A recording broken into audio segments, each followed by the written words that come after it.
हाँ जी, तो देखो इस वीडियो में अपन क्या करेंगे, चैप्टर 6A के डायरेक्शंस पढ़ेंगे। चैप्टर 6A के डायरेक्शंस कहाँ से मिलते हैं आपको? आपको जो है जीटीआई से दिए जाते हैं। ग्रॉस टोटल इनकम से आपको चैप्टर 6A के डायरेक्शन मिलते हैं। अगर अगर अगर अगर आपकी जीटीआई 0 है तो आपको जो है चैप्टर 6A के डायरेक्शंस नहीं मिलेंगे। अच्छा, चैप्टर 6A के directions not available from the income chargeable at special rate. तो जो आपकी इनकम होती है which is chargeable at special rate, उसमें से आपको जो है चैप्टर 6A के डायरेक्शन नहीं मिलते हैं। चैप्टर 6A के डायरेक्शन दो तरह के होते हैं, एक होता है इन्वेस्टमेंट बेस्ड डायरेक्शन, एक होता है इनकम बेस्ड डायरेक्शन। अपन चालू करेंगे सबसे पहले इन्वेस्टमेंट बेस्ड डायरेक्शन से। अच्छा, इनकम बेस्ड डायरेक्शन जो होता है अपन जो है आगे फर्दर क्या करेंगे, पढ़ेंगे इसी लेक्चर में। देखो सबसे पहले अपन बात करते हैं एटीसी की। तो अगर आपने क्या कर रहा है, कुछ स्पेसिफाइड इन्वेस्टमेंट्स कर रखे हैं तो आपको जो है एटीसी में डायरेक्शन मिलेगा मैक्सिमम कितने का, 1,50,000 का। अच्छा, कंट्रीब्यूशन कौन कर रहा है, इन्वेस्टमेंट्स कौन कर रहा है? तो उन लोगों ने कहा इंडिविजुअली एचएफ। एलिजिबल एसएससी कौन है, इंडिविजुअली एचएफ। तो इन लोगों ने कहा कि भाई अगर इंडिविजुअल ने क्या करा है, आपने सेल्फ, ठीक है ना, स्पाउस या फिर चिल्ड्रन के लिए for example life insurance premium का पेमेंट करा है, तो उस केस में जो है लाइफ इंश्योरेंस प्रीमियम का जो डायरेक्शन है उसको एटीसी में दिया जाएगा। अच्छा, अगर एचएफ ने क्या करा है, अपने मेंबर के लिए लाइफ इंश्योरेंस प्रीमियम पे करा है तो उसको एटीसी में डायरेक्शन मिलेगा। अच्छा, मैंने कहा क्या बताया कि भाई एटीसी में जो है कुछ स्पेसिफाइड इन्वेस्टमेंट्स है जिसपे आपको जो है मैक्सिमम 1,50,000 तक क्या मिलेगा, डायरेक्शन मिलेगा। अब हम पढ़ने जा रहे हैं भाई एटीसी में जो है कौन कौन से स्पेसिफाइड इन्वेस्टमेंट दे रखे हैं। तो सबसे पहले आता है लाइफ इंश्योरेंस प्रीमियम। तो इन लोगों ने कहा कि भाई अगर आपने पॉलिसी ले रखी है ऑन और बिफोर 1 अप्रैल 2012, तो उस केस में जितना भी आपने प्रीमियम पे कराए या फिर एक्चुअल कैपिटल सम एश्योर्ड का 20% विचर इज लोअर का आपको डायरेक्शन मिलेगा।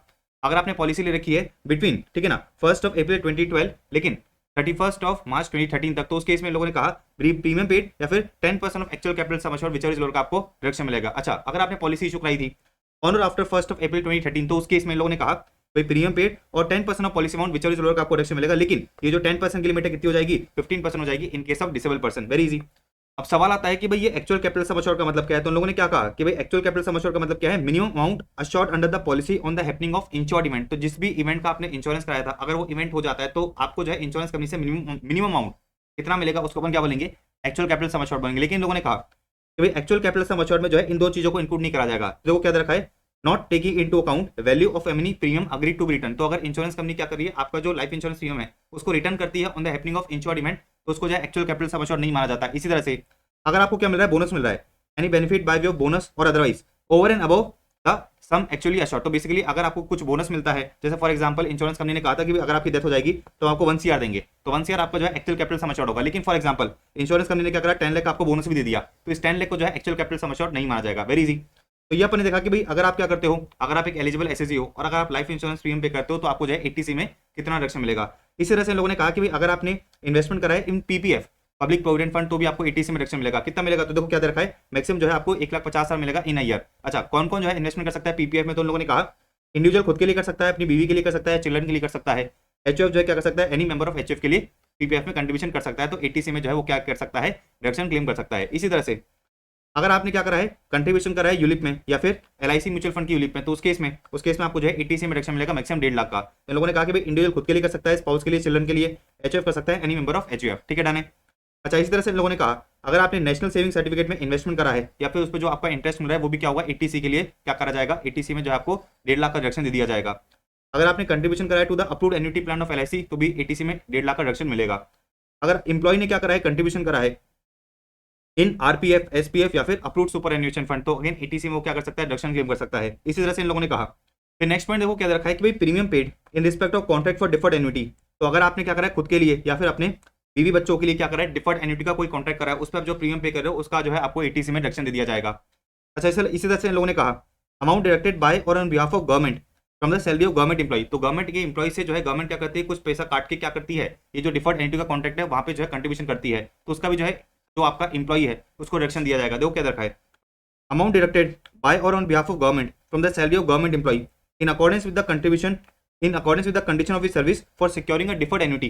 किसके लिए, खुद के लिए, बीवी या बच्चों के लिए, तो उस केस में जो है एम्प्लॉय को क्या मिलेगा, एटीसी में डायरेक्शन मिलेगा। लेकिन लोगों ने कहा कि भाई excess if any over 1/5 of the salary is to be not. तो मोटा मोटी ये लोग कहना चाह रहे हैं कि भाई सैलरी का 1/5 क्या मिलेगा, एम्प्लॉय को डायरेक्शन दिया जाएगा। तो देखो इधर सिंपली क्या हो रहा है कि भाई डिफर्ड एन्युटी का कॉन्ट्रैक्ट करा है आपने, उसका प्रीमियम पे कर रहे हो तो आपको जो है एटीसी में डायरेक्शन मिलेगा। अच्छा, फिर ये लोग कहना चाह रहे हैं कि भाई आपने क्या करा है, हाउसिंग लोन का रीपेमेंट करा है, तो रीपेमेंट ऑफ हाउसिंग लोन उसका जो है आपको एटीसी में डायरेक्शन मिलेगा, इंक्लूडिंग स्टैम्प ड्यूटी हो गया, रजिस्ट्रेशन फी हो गया या फिर any other expenses for the purpose of transfer of such house property to the SSC. तो अगर आपने हाउसिंग लोन का रीपेमेंट करा है, स्टैम्प ड्यूटी पे करी है, रजिस्ट्रेशन फी पे करी, तो आपको एटीसी में डायरेक्शन मिलेगा। कंडीशन क्या है, कंडीशन ये कि भी जो आपने लोन लिया था वो जो है आपने परचेज या कंस्ट्रक्शन के लिया था हाउस प्रॉपर्टी का, ठीक है ना। तो loan taken for the purchase, loan आपने लिया था फॉर द परचेज या कंस्ट्रक्शन ऑफ हाउस प्रॉपर्टी। अच्छा, जो कंस्ट्रक्शन या परचेज वो आपका जो है करंट टाइम में कंप्लीट हो चुका है, लोन आपने लिया था गवर्नमेंट से, बैंक से, फाइनेंशियल इंस्टीट्यूशन से, एम्प्लॉयर से या फिर कंपनी से। अच्छा, इन लोगों ने एक और चीज कही कि भाई एटीसी में जो है कौन कौन से जो है कौन कौन सा पेमेंट अलाउ नहीं करा जाएगा। तो ये लोग क्या कहना चाह रहे हैं कि भाई कोई भी खर्चा जिसका डिडक्शन आपको जो है सेक्शन 24 में मिल गया है, मतलब हाउस प्रॉपर्टी की इनकम कैलकुलेट करते समय अगर आपने कोई भी खर्चा क्लेम कर लिया है तो उसका डिडक्शन वापस आपको एटीसी में नहीं मिलेगा। इस तरह से इन लोगों ने कहा भाई cost of any addition, alteration, renovation या फिर रिपेयर, तो जो आपका रिपेयर या रेनोवेशन का खर्चा है after the issue of completion certificate, उसका जो है आपको डिडक्शन नहीं दिया जाएगा। तो लोगों ने कहा कि भाई अगर आपका जो है हाउस प्रॉपर्टी का कंप्लीशन सर्टिफिकेट इशू हो जाता है, उसके बाद अगर आप क्या करते हो, कोई खर्चा करते हो एडिशन पे, अल्ट्रेशन पे, रेनोवेशन पे, रिपेयर पे, उसका खर्चा आपको अलाउ नहीं करा जाएगा। इस तरह से लोगों ने एक और चीज कही कि और after the house has been occupied by the SSC और any person in this way, मतलब मोटा मोटी ये लोग कहना चाह रहे हैं कि भाई अगर आप जो है एक बार घर में रहने लग गए या फिर अगर आपको जो है सर्टिफिकेट ऑफ कंप्लीशन इशू हो चुका है, उसके बाद के जो आपने पेमेंट करे हैं वो आपको अलाउ नहीं करे जाएंगे। इसी तरह से इन लोगों ने कहा कि भाई आपका एडमिशन फी हो गया, कॉस्ट ऑफ शेयर हो गया या फिर इनिशियल डिपॉजिट हो गया, इनका जो है खर्चा या फिर आपका जो है पेमेंट अलाउ नहीं करा जाएगा। देखो, admission fee, cost of share या फिर initial deposit which a shareholder of a company or a member of the cooperative society has to pay for becoming a shareholder member, तो मोटा मोटी ये वाले खर्चे जो है आपके एटीसी में अलाउ नहीं करे जाएंगे। आगे बढ़ते हैं। अगर आपने एफडी कराई है शेड्यूल बैंक के पास या पोस्ट ऑफिस के पास एटलीस्ट 5 ईयर्स की, तो आपको जो है 1.5 लाख तक का एटीसी में डिडक्शन मिल जाएगा। अगर आपने क्या कराया 5 year post office time deposit कराया है तो अगेन आपको एटीसी का डिडक्शन मिलेगा 1.5 लाख तक का। अगर आपने नबार्ड बॉन्ड्स में डिपॉजिट कराया है तो एटीसी के लिए एलिजिबल हो। अगर आपने डिपॉजिट कराया है सीनियर सिटीजन सेविंग स्कीम में तो एटीसी के लिए एलिजिबल हो।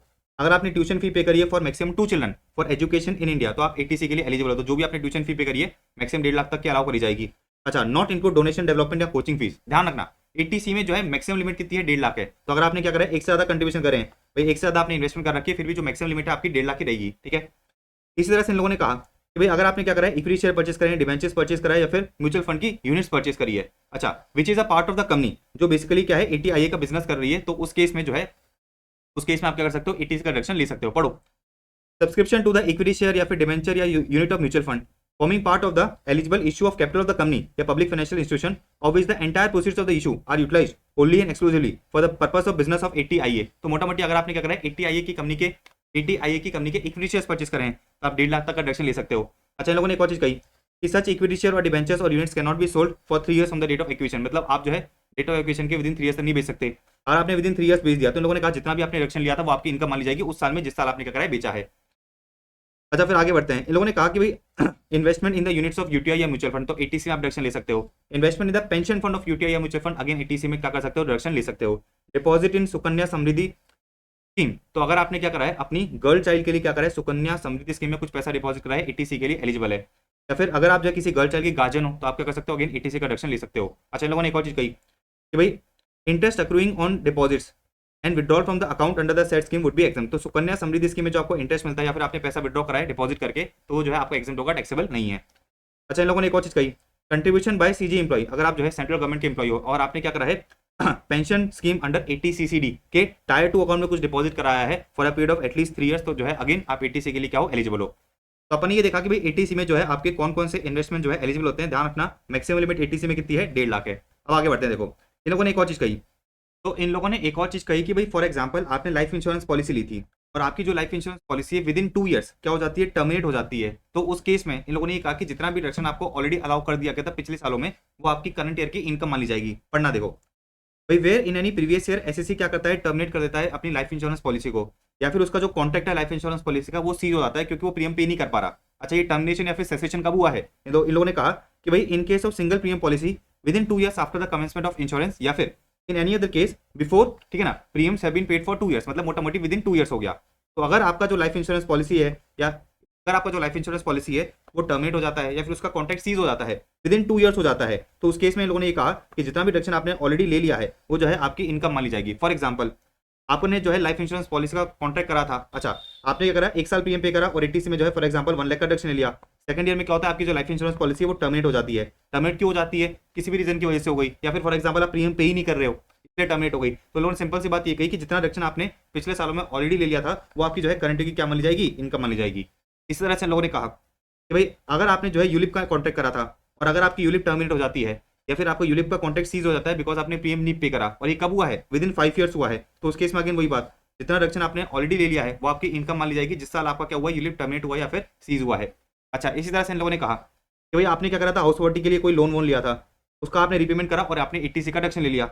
अब ये लोग कहना चाह रहे हैं कि भाई अगर आपने क्या करा हाउस प्रॉपर्टी को ट्रांसफर कर दिया within 5 years from the end of the previous year in which the position of the house property is obtained by him, तो उस केस में अगेन वही बात कि जितना डिडक्शन आपने ऑलरेडी ले लिया वो आपकी करंट ईयर की इनकम मानी जाएगी। तो या तो आपने क्या करा है, हाउस प्रॉपर्टी को ट्रांसफर करा है, या तो आपने क्या करा है, हाउस प्रॉपर्टी को ट्रांसफर करा है with in 5 years from the end of the previous year in which the position is received, या फिर आपने जो हाउस प्रॉपर्टी के लिए पेमेंट करा था, फॉर एग्जांपल स्टैम्प ड्यूटी का पेमेंट करा था, रजिस्ट्रेशन फी का पेमेंट करा था, अच्छा उसका आपको क्या मिल जाता है, रिफंड मिल जाता है। तो अगेन जिस साल रिफंड मिला है वो आपकी जो है इनकम मानी जाएगी। डन है। अच्छा ये वाला पॉइंट हो गया, आगे बढ़ते हैं। अदूब क्या कहना चाह रहा है ये कि भाई further where any amount is withdrawn by the assessee from his account under the senior citizen saving scheme or post office time deposit, ठीक है ना, within 5 years from the date of deposit the amount withdrawn shall be income of the assessee of the previous year in which it is withdrawn. तो ये लोग कहना चाह रहे हैं कि भाई अगर आपने क्या करा है, पैसा विड्रॉ करा है सीनियर सिटीजन सेविंग स्कीम से या फिर पोस्ट ऑफिस टाइम डिपॉजिट से आपने पैसा विड्रॉ करा है विद इन 5 years कर लिया है from the date of deposit, तो अगेन जितना भी पैसा आपने विड्रॉ करा है वो आपकी इनकम मानी जाएगी। अच्छा इन लोगों ने एक और चीज कही कि भाई अगर आपको क्या मिला है, विड्रॉल पे कुछ इंटरेस्ट मिल रहा है तो वो इंटरेस्ट भी क्या होगा, आपकी इनकम मिल जाएगी। Amount chargeable to tax would also include that part of amount withdrawn which represents the interest accrued on such deposit. अच्छा इन लोगों ने एक और चीज कही कि भाई अगर फॉर एग्जांपल इंटरेस्ट जो है पहले टैक्सेबल हो गया था तो विड्रॉल के टाइम पे वापस टैक्सेबल नहीं होगा। पढ़ो देखो, however if any part of the amount relating to the interest so received or withdrawn has been subject to tax in any earlier years such amount shall not be taxed again। तो for example आपने क्या करा है, आपने जो है पैसा withdraw करा है सीनियर सिटीजन सेविंग स्कीम से कितना 1 लाख का, और 10,000 का आपका क्या है इसमें इंटरेस्ट है, तो टोटल कितना हो गया, ये टोटल हो गया आपने 1,10,000 विड्रॉ करा है। अब ये लोग कहना चाह रहे हैं कि भाई जो भी आपने पैसा विड्रॉ करा है इंक्लूडिंग इंटरेस्ट वो आपकी जो है करंट की क्या होगी, इनकम होगी। लेकिन इन लोगों ने एक और चीज कही कि भाई अगर फॉर एग्जांपल ये जो इंटरेस्ट का कंपोनेंट है ये किसी अर्लियर ईयर में ऑलरेडी टैक्सेबल हो चुका है तो करंट में वापस टैक्सेबल नहीं होगा, करंट में वापस टैक्सेबल नहीं होगा। तो ये लोग कहना चाह रहे हैं कि भाई अगर इंटरेस्ट जो है क्या हो चुका है, अक्रूवल बेसिस पे पहले ही आपका टैक्सेबल हो गया तो करंट में विड्रॉल के टाइम में वापस टैक्सेबल नहीं होगा। अच्छा इन लोगों ने एक और चीज कही कि भाई if any amount has been received by the nominee या legal heirs of the SSC on the death of the SSC, तो ये लोग कहना चाह रहे हैं कि भाई डेथ के टाइम पे अगर आपने कुछ पैसा क्या करा है, विड्रॉ करा है, ठीक है ना, मतलब डेथ के टाइम पे अगर आपका जो कुछ पैसा है वो नॉमिनी को मिला है या फिर नॉमिनी ने विड्रॉ करा है तो फिर टैक्सेबल नहीं होगा। तो if any amount has been received by the nominee या legal heir of the SSC on the death of such SSC, ठीक है ना, तो उस केस में जो है आपका अमाउंट टैक्सेबल नहीं होगा। तो मोटा मोटी अगर basically senior citizen saving scheme में सीनियर सिटीजन सेविंग स्कीम से जो पैसा है वो किसको मिला है, नॉमिनी को मिला है या फिर एसएससी के लीगल हायर को मिला है, और ऐसा क्यों, क्योंकि एसएससी की डेथ हो गई थी तो उस केस में अमाउंट टैक्सेबल नहीं होगा, लेकिन इंटरेस्ट तो टैक्सेबल करा ही जाएगा। इन लोगों ने कहा कि भाई इंटरेस्ट तो जो है आपका टैक्सेबल करा ही जाएगा। देखो क्या रखा है, but if the amount relating to the interest on deposit was not included in the total income of the SSC in any earlier previous year, then such interest would be taxable। तो ये लोग ये कहना चाह रहे हैं कि भाई अगर डेथ के टाइम पे कुछ पैसा मिलता है नॉमिनी या लीगल हायर को तो वो जो है टैक्सेबल नहीं होगा, लेकिन इंटरेस्ट का कंपोनेंट टैक्सेबल करा जाएगा, इंटरेस्ट का कंपोनेंट टैक्सेबल करा जाएगा। अगेन बात टैक्सेबल कब होगा, जब अर्लियर ईयर में टैक्सेबल नहीं हो रखा, तो अर्लियर ईयर में टैक्स नहीं लगा था तो जो अभी पैसा मिल रहा है डेथ पे इंटरेस्ट का कंपोनेंट वो टैक्सेबल करा जाएगा। तो ये हो गया अपना 80C। अब चलते हैं अपन 80CCC पे। 80CCC क्या कहता है समझना। इन लोगों ने कहा कि भाई अगर आपने क्या करा है पेंशन फंड या फिर एन्युटी प्लान ऑफ LIC या फिर अदर इंश्योरेंस कंपनी, तो आपने क्या करा है कंट्रीब्यूशन करा है किसी पेंशन फंड में या फिर एन्युटी प्लान में किसका, LIC या फिर अदर इंश्योरेंस कंपनी का, तो 80CCC में डिडक्शन ले सकते हो। तो अगर आप इंडिविजुअल ने क्या करा है कंट्रीब्यूशन करा है तो मैक्सिमम 1.5 लाख का वो डिडक्शन ले सकता है। अच्छा इंटरेस्ट जो क्रेडिट हो रहा है पेंशन फंड में जो आपका इंटरेस्ट क्रेडिट हो रहा है उसको जो है कंट्रीब्यूशन नहीं माना जाएगा। अच्छा इन लोगों ने एक और चीज कही भाई where amount standing to the credit of the SSC in the fund is received by the SSC और is nominee on surrender of the annuity plan. तो बेसिकली अगर आपने क्या करा एन्युटी प्लान को सरेंडर कर दिया, अगर आपने क्या करा एन्युटी प्लान को सरेंडर कर दिया, अच्छा सरेंडर के टाइम पे आपको कुछ पैसा मिलता है तो लोगों ने वो कहा कि वो आपकी क्या मानी जाएगी, इनकम मानी जाएगी। पढ़ना भाई where amount standing to the credit of the SSC in the fund is received by the SSC और इज नॉमिनी, एसएससी को मिला है या फिर उसकी नॉमिनी को मिला है, कब मिला है, on the surrender of the annuity plan, ठीक है ना, एन्युटी प्लान के सरेंडर पे, या फिर और as pension receive from the annuity plan, ठीक है ना, such amount shall be deemed to be the income of the SSC और nominee in the previous year in which the withdrawn is made और pension is received. मतलब मोटा मोटी ये लोग कहना चाह रहे हैं कि अगर आपको इस पेंशन फंड से कुछ पैसा मिल रहा है, पेंशन फंड से कुछ पैसा मिल रहा है, फिर एन्युटी प्लान से कुछ पैसा मिल रहा है, तो जब भी आपको पैसा मिल रहा है वो आपके हाथ में क्या कर दिया जाएगा, टैक्सेबल कर दिया जाएगा। डन है। तो ये तो हो गया 80CCC। अब चलते हैं अपन 80CCD पे आ जाओ। तो देखो नेक्स्ट सेक्शन पे आते हैं, सेक्शन है अपना 80CCD। अच्छा CCD क्या बोलता है कि भाई अगर आपने क्या करा है कंट्रीब्यूशन करा है to the pension scheme of central government या फिर नेशनल पेंशन स्कीम या फिर अटल पेंशन योजना, तो आपको जो है डायरेक्शन किस तरह से मिलेगा। तो देखो एलिजिबल एसएससी कौन है, इंडिविजुअल है। अब मेरी बात बड़ी ध्यान समझना, सबसे पहला सेक्शन आता है 80CCD सबसेक्शन 1। इसके अंदर क्या होता है कि जो आपका बेसिकली एसएससी कंट्रीब्यूशन करता है उसका डायरेक्शन दिया जाता है। तो देखो अगर जो एसएससी है बोले तो इंडिविजुअल है, वो क्या है सैलरीड एम्प्लॉई है, तो उस केस में जितना भी उसने कंट्रीब्यूशन करा है या फिर उसकी सैलरी का 10% विचर इज लोअर का उसको डिडक्शन दे दिया जाएगा। अच्छा फॉर एग्जांपल अगर आपका एसएससी जो है सेल्फ एम्प्लॉयड है तो उस केस में लोगों ने कहा कि भाई एसएससी जितना कंट्रीब्यूशन करता है या फिर उसकी जीटीआई का 20% विचर इज लोअर का उसको क्या मिलेगा, डिडक्शन दे दिया जाएगा। अब मेरी बात जो है बड़े ध्यान समझना, ये तो हो गया अपना 80CCD 1। अब सेक्शन दूसरा आता है 80CCD 1B। 80CCD 1B में क्या होता है कि बैलेंस कंट्रीब्यूशन का जो है डिडक्शन दिया जाता है। तो सुनो मेरी बात, फॉर एग्जाम्पल 80 सीसीडी 1 में एक एसएससी ने क्या करा, एक एसएससी ने जो है अपन अज्यूम करते हैं, जस्ट अपन अज्यूम करते हैं कि भी उसने क्या करा 70,000 का जो है क्या करा कंट्रीब्यूशन करा। लेकिन फॉर एग्जांपल 80 सीसीडी 1 में क्या होता है, 80 सीसीडी 1 में जस्ट फॉर एग्जांपल अपने लिया कि वो इसको 50,000 का डिडक्शन मिलता है, तो ये जो बैलेंस 20,000 का डिडक्शन है ना, वो क्या कर सकता है 80 सीसीडी 1B के अंदर क्लेम कर सकता है। तो ध्यान रखना 80 सीसीडी 1B के अंदर क्या होता है कि जो आपका 80 सीसीडी 1 का बैलेंस कंट्रीब्यूशन है उसका डिडक्शन दिया जाता है, लेकिन मैक्सिमम कितना मिलेगा 80 सीसीडी 1B में मैक्सिमम दिया जाएगा 50,000 का। तो पढ़ो balance contribution of 80 CCD 1 can be claimed under 1B, लेकिन कितना up to 50,000 only. Very easy, कोई दिक्कत नहीं है। तो ये तो अपन ने देखा कि जो आपका एसएससी कंट्रीब्यूशन करता है उसका कितना डिडक्शन मिलता है। एक होता है आपका एम्प्लॉयर का कंट्रीब्यूशन, तो अगर आपका जो एम्प्लॉयर है वो भी क्या करता है, वो भी जो है पेंशन स्कीम में कंट्रीब्यूशन करता है, तो जितना भी कंट्रीब्यूशन एम्प्लॉयर ने क्या करा है पेंशन स्कीम में करा है वो पहले तो क्या मानी जाएगी, एम्प्लॉय की इनकम मानी जाएगी। देखो ये रहा भाई एम्प्लॉयर का जो क्या है कंट्रीब्यूशन है पहले उसकी इनकम मानी जाएगी, फिर एम्प्लॉय को क्या मिलेगा डिडक्शन मिलेगा अंडर 80 सीसीडी 2। अच्छा 80 सीसीडी 2 में कितना डिडक्शन मिलेगा, तो इन लोगों ने कहा भाई एम्प्लॉय ने कितना कंट्रीब्यूशन कराया और 10% of salary of employ whichever is lower का उसको क्या मिलेगा डिडक्शन मिलेगा। अच्छा अगर आप एक गवर्नमेंट एम्प्लॉय हो तो 10% की लिमिट कितनी हो जाएगी 14% हो जाएगी। अब मेरी बात बड़ी ध्यान समझना, अगर एसएससी ने क्या कर रखा है 115 बीएससी ले रखा है, तो 115 बीएससी में क्या होता है 115 बीएससी में जो आपकी क्या है सैलरी की लिमिट है वो कितनी है 14% है। तो देखो नॉर्मल रेजी में तो क्या होगा, नॉर्मल रेजी में जो है बेसिकली ये वाली जो है लिमिट अपन फॉलो करेंगे। अब पढ़ो देखो क्या रखा है कि CCD 2 is also allowed in BSc, मतलब जो आपका डिफॉल्ट सिस्टम है वहां पे भी आपको 80 सीसीडी 2 मिलता है, लेकिन कितना मिलेगा भाई एम्प्लॉय का कंट्रीब्यूशन और 14% of salary whichever is lower, ठीक है ना। तो बीएससी के अंदर क्या है कि भाई अगर आप एक नॉर्मल एम्प्लॉय हो या फिर गवर्नमेंट एम्प्लॉय हो उससे कुछ फर्क नहीं पड़ता, आपको 14% ही मिलेगा।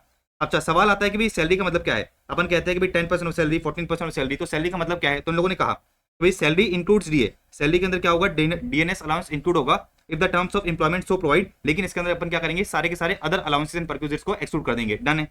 अच्छा एक और चीज समझना, अपन ने 1 देखा 1B देखा और 2 देखा।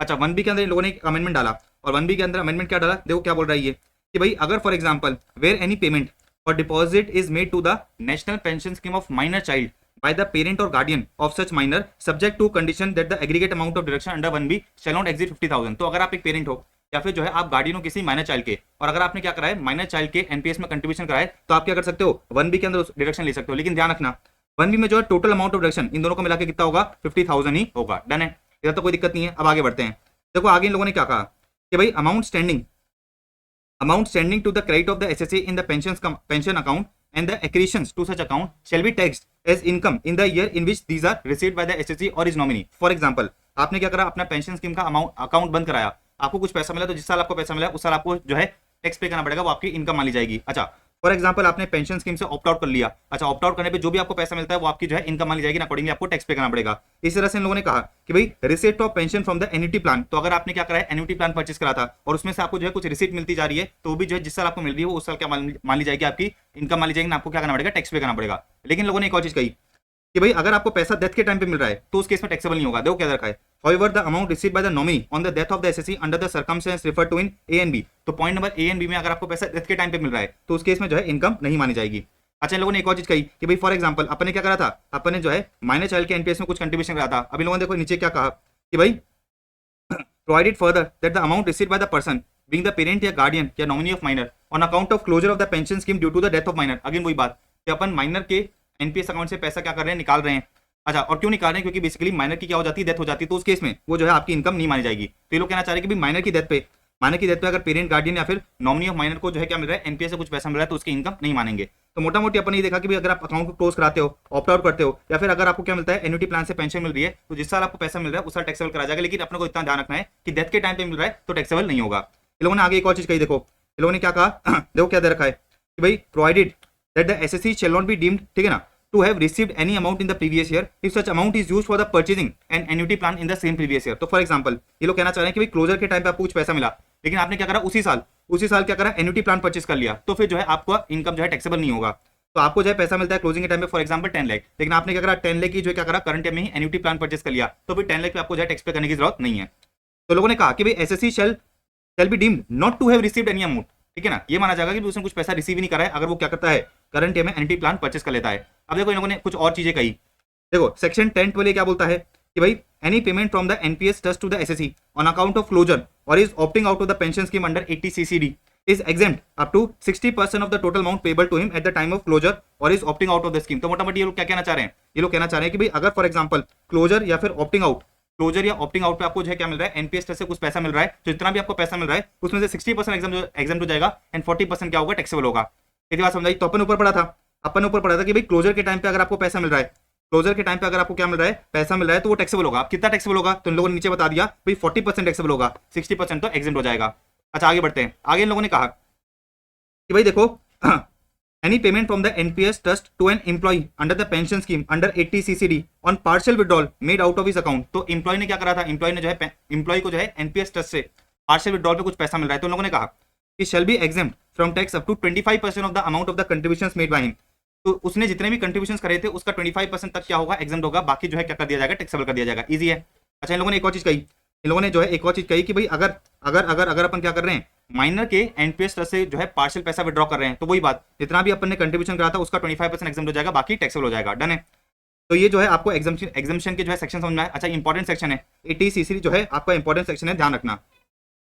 अब नेक्स्ट सेक्शन पे चलते हैं। एक सेक्शन आता है 80cce और 80cce अपने को ये बताता है कि भाई 80cccc और CCD1 का जो है मिला के आपका जो डिडक्शन है वो 1.5 लाख से ज्यादा नहीं हो सकता। तो 80c अपन ने पढ़ा था, CCC अपन ने पढ़ा था और CCD1 अपन ने पढ़ा था। तो 80c तो अपने ऊपर पढ़ा ही था, राइट। CCC ये रहा और CCD1 ये रहा, तो इन तीनों के मिलाकर, इन तीनों का मिलाकर भी डिडक्शन जो है 1.5 लाख से ज्यादा नहीं हो सकता। फिर आगे बढ़ते हैं 80cch। ये क्या बोल रहा है, देखो deduction in respect of contribution to the Agnipath scheme. क्या बोल रहा है समझना भाई, अगर आप एक इंडिविजुअल हो, अगर आप क्या हो एक इंडिविजुअल हो और आपने क्या करा है, अमाउंट डिपॉजिट करा है, अगर आपने क्या करा है अग्निपथ स्कीम में जो है खुद से कुछ पैसा डिपॉजिट करा है, तो 80cch1 में आपको क्या मिलेगा, उसका डिडक्शन दे दिया जाएगा।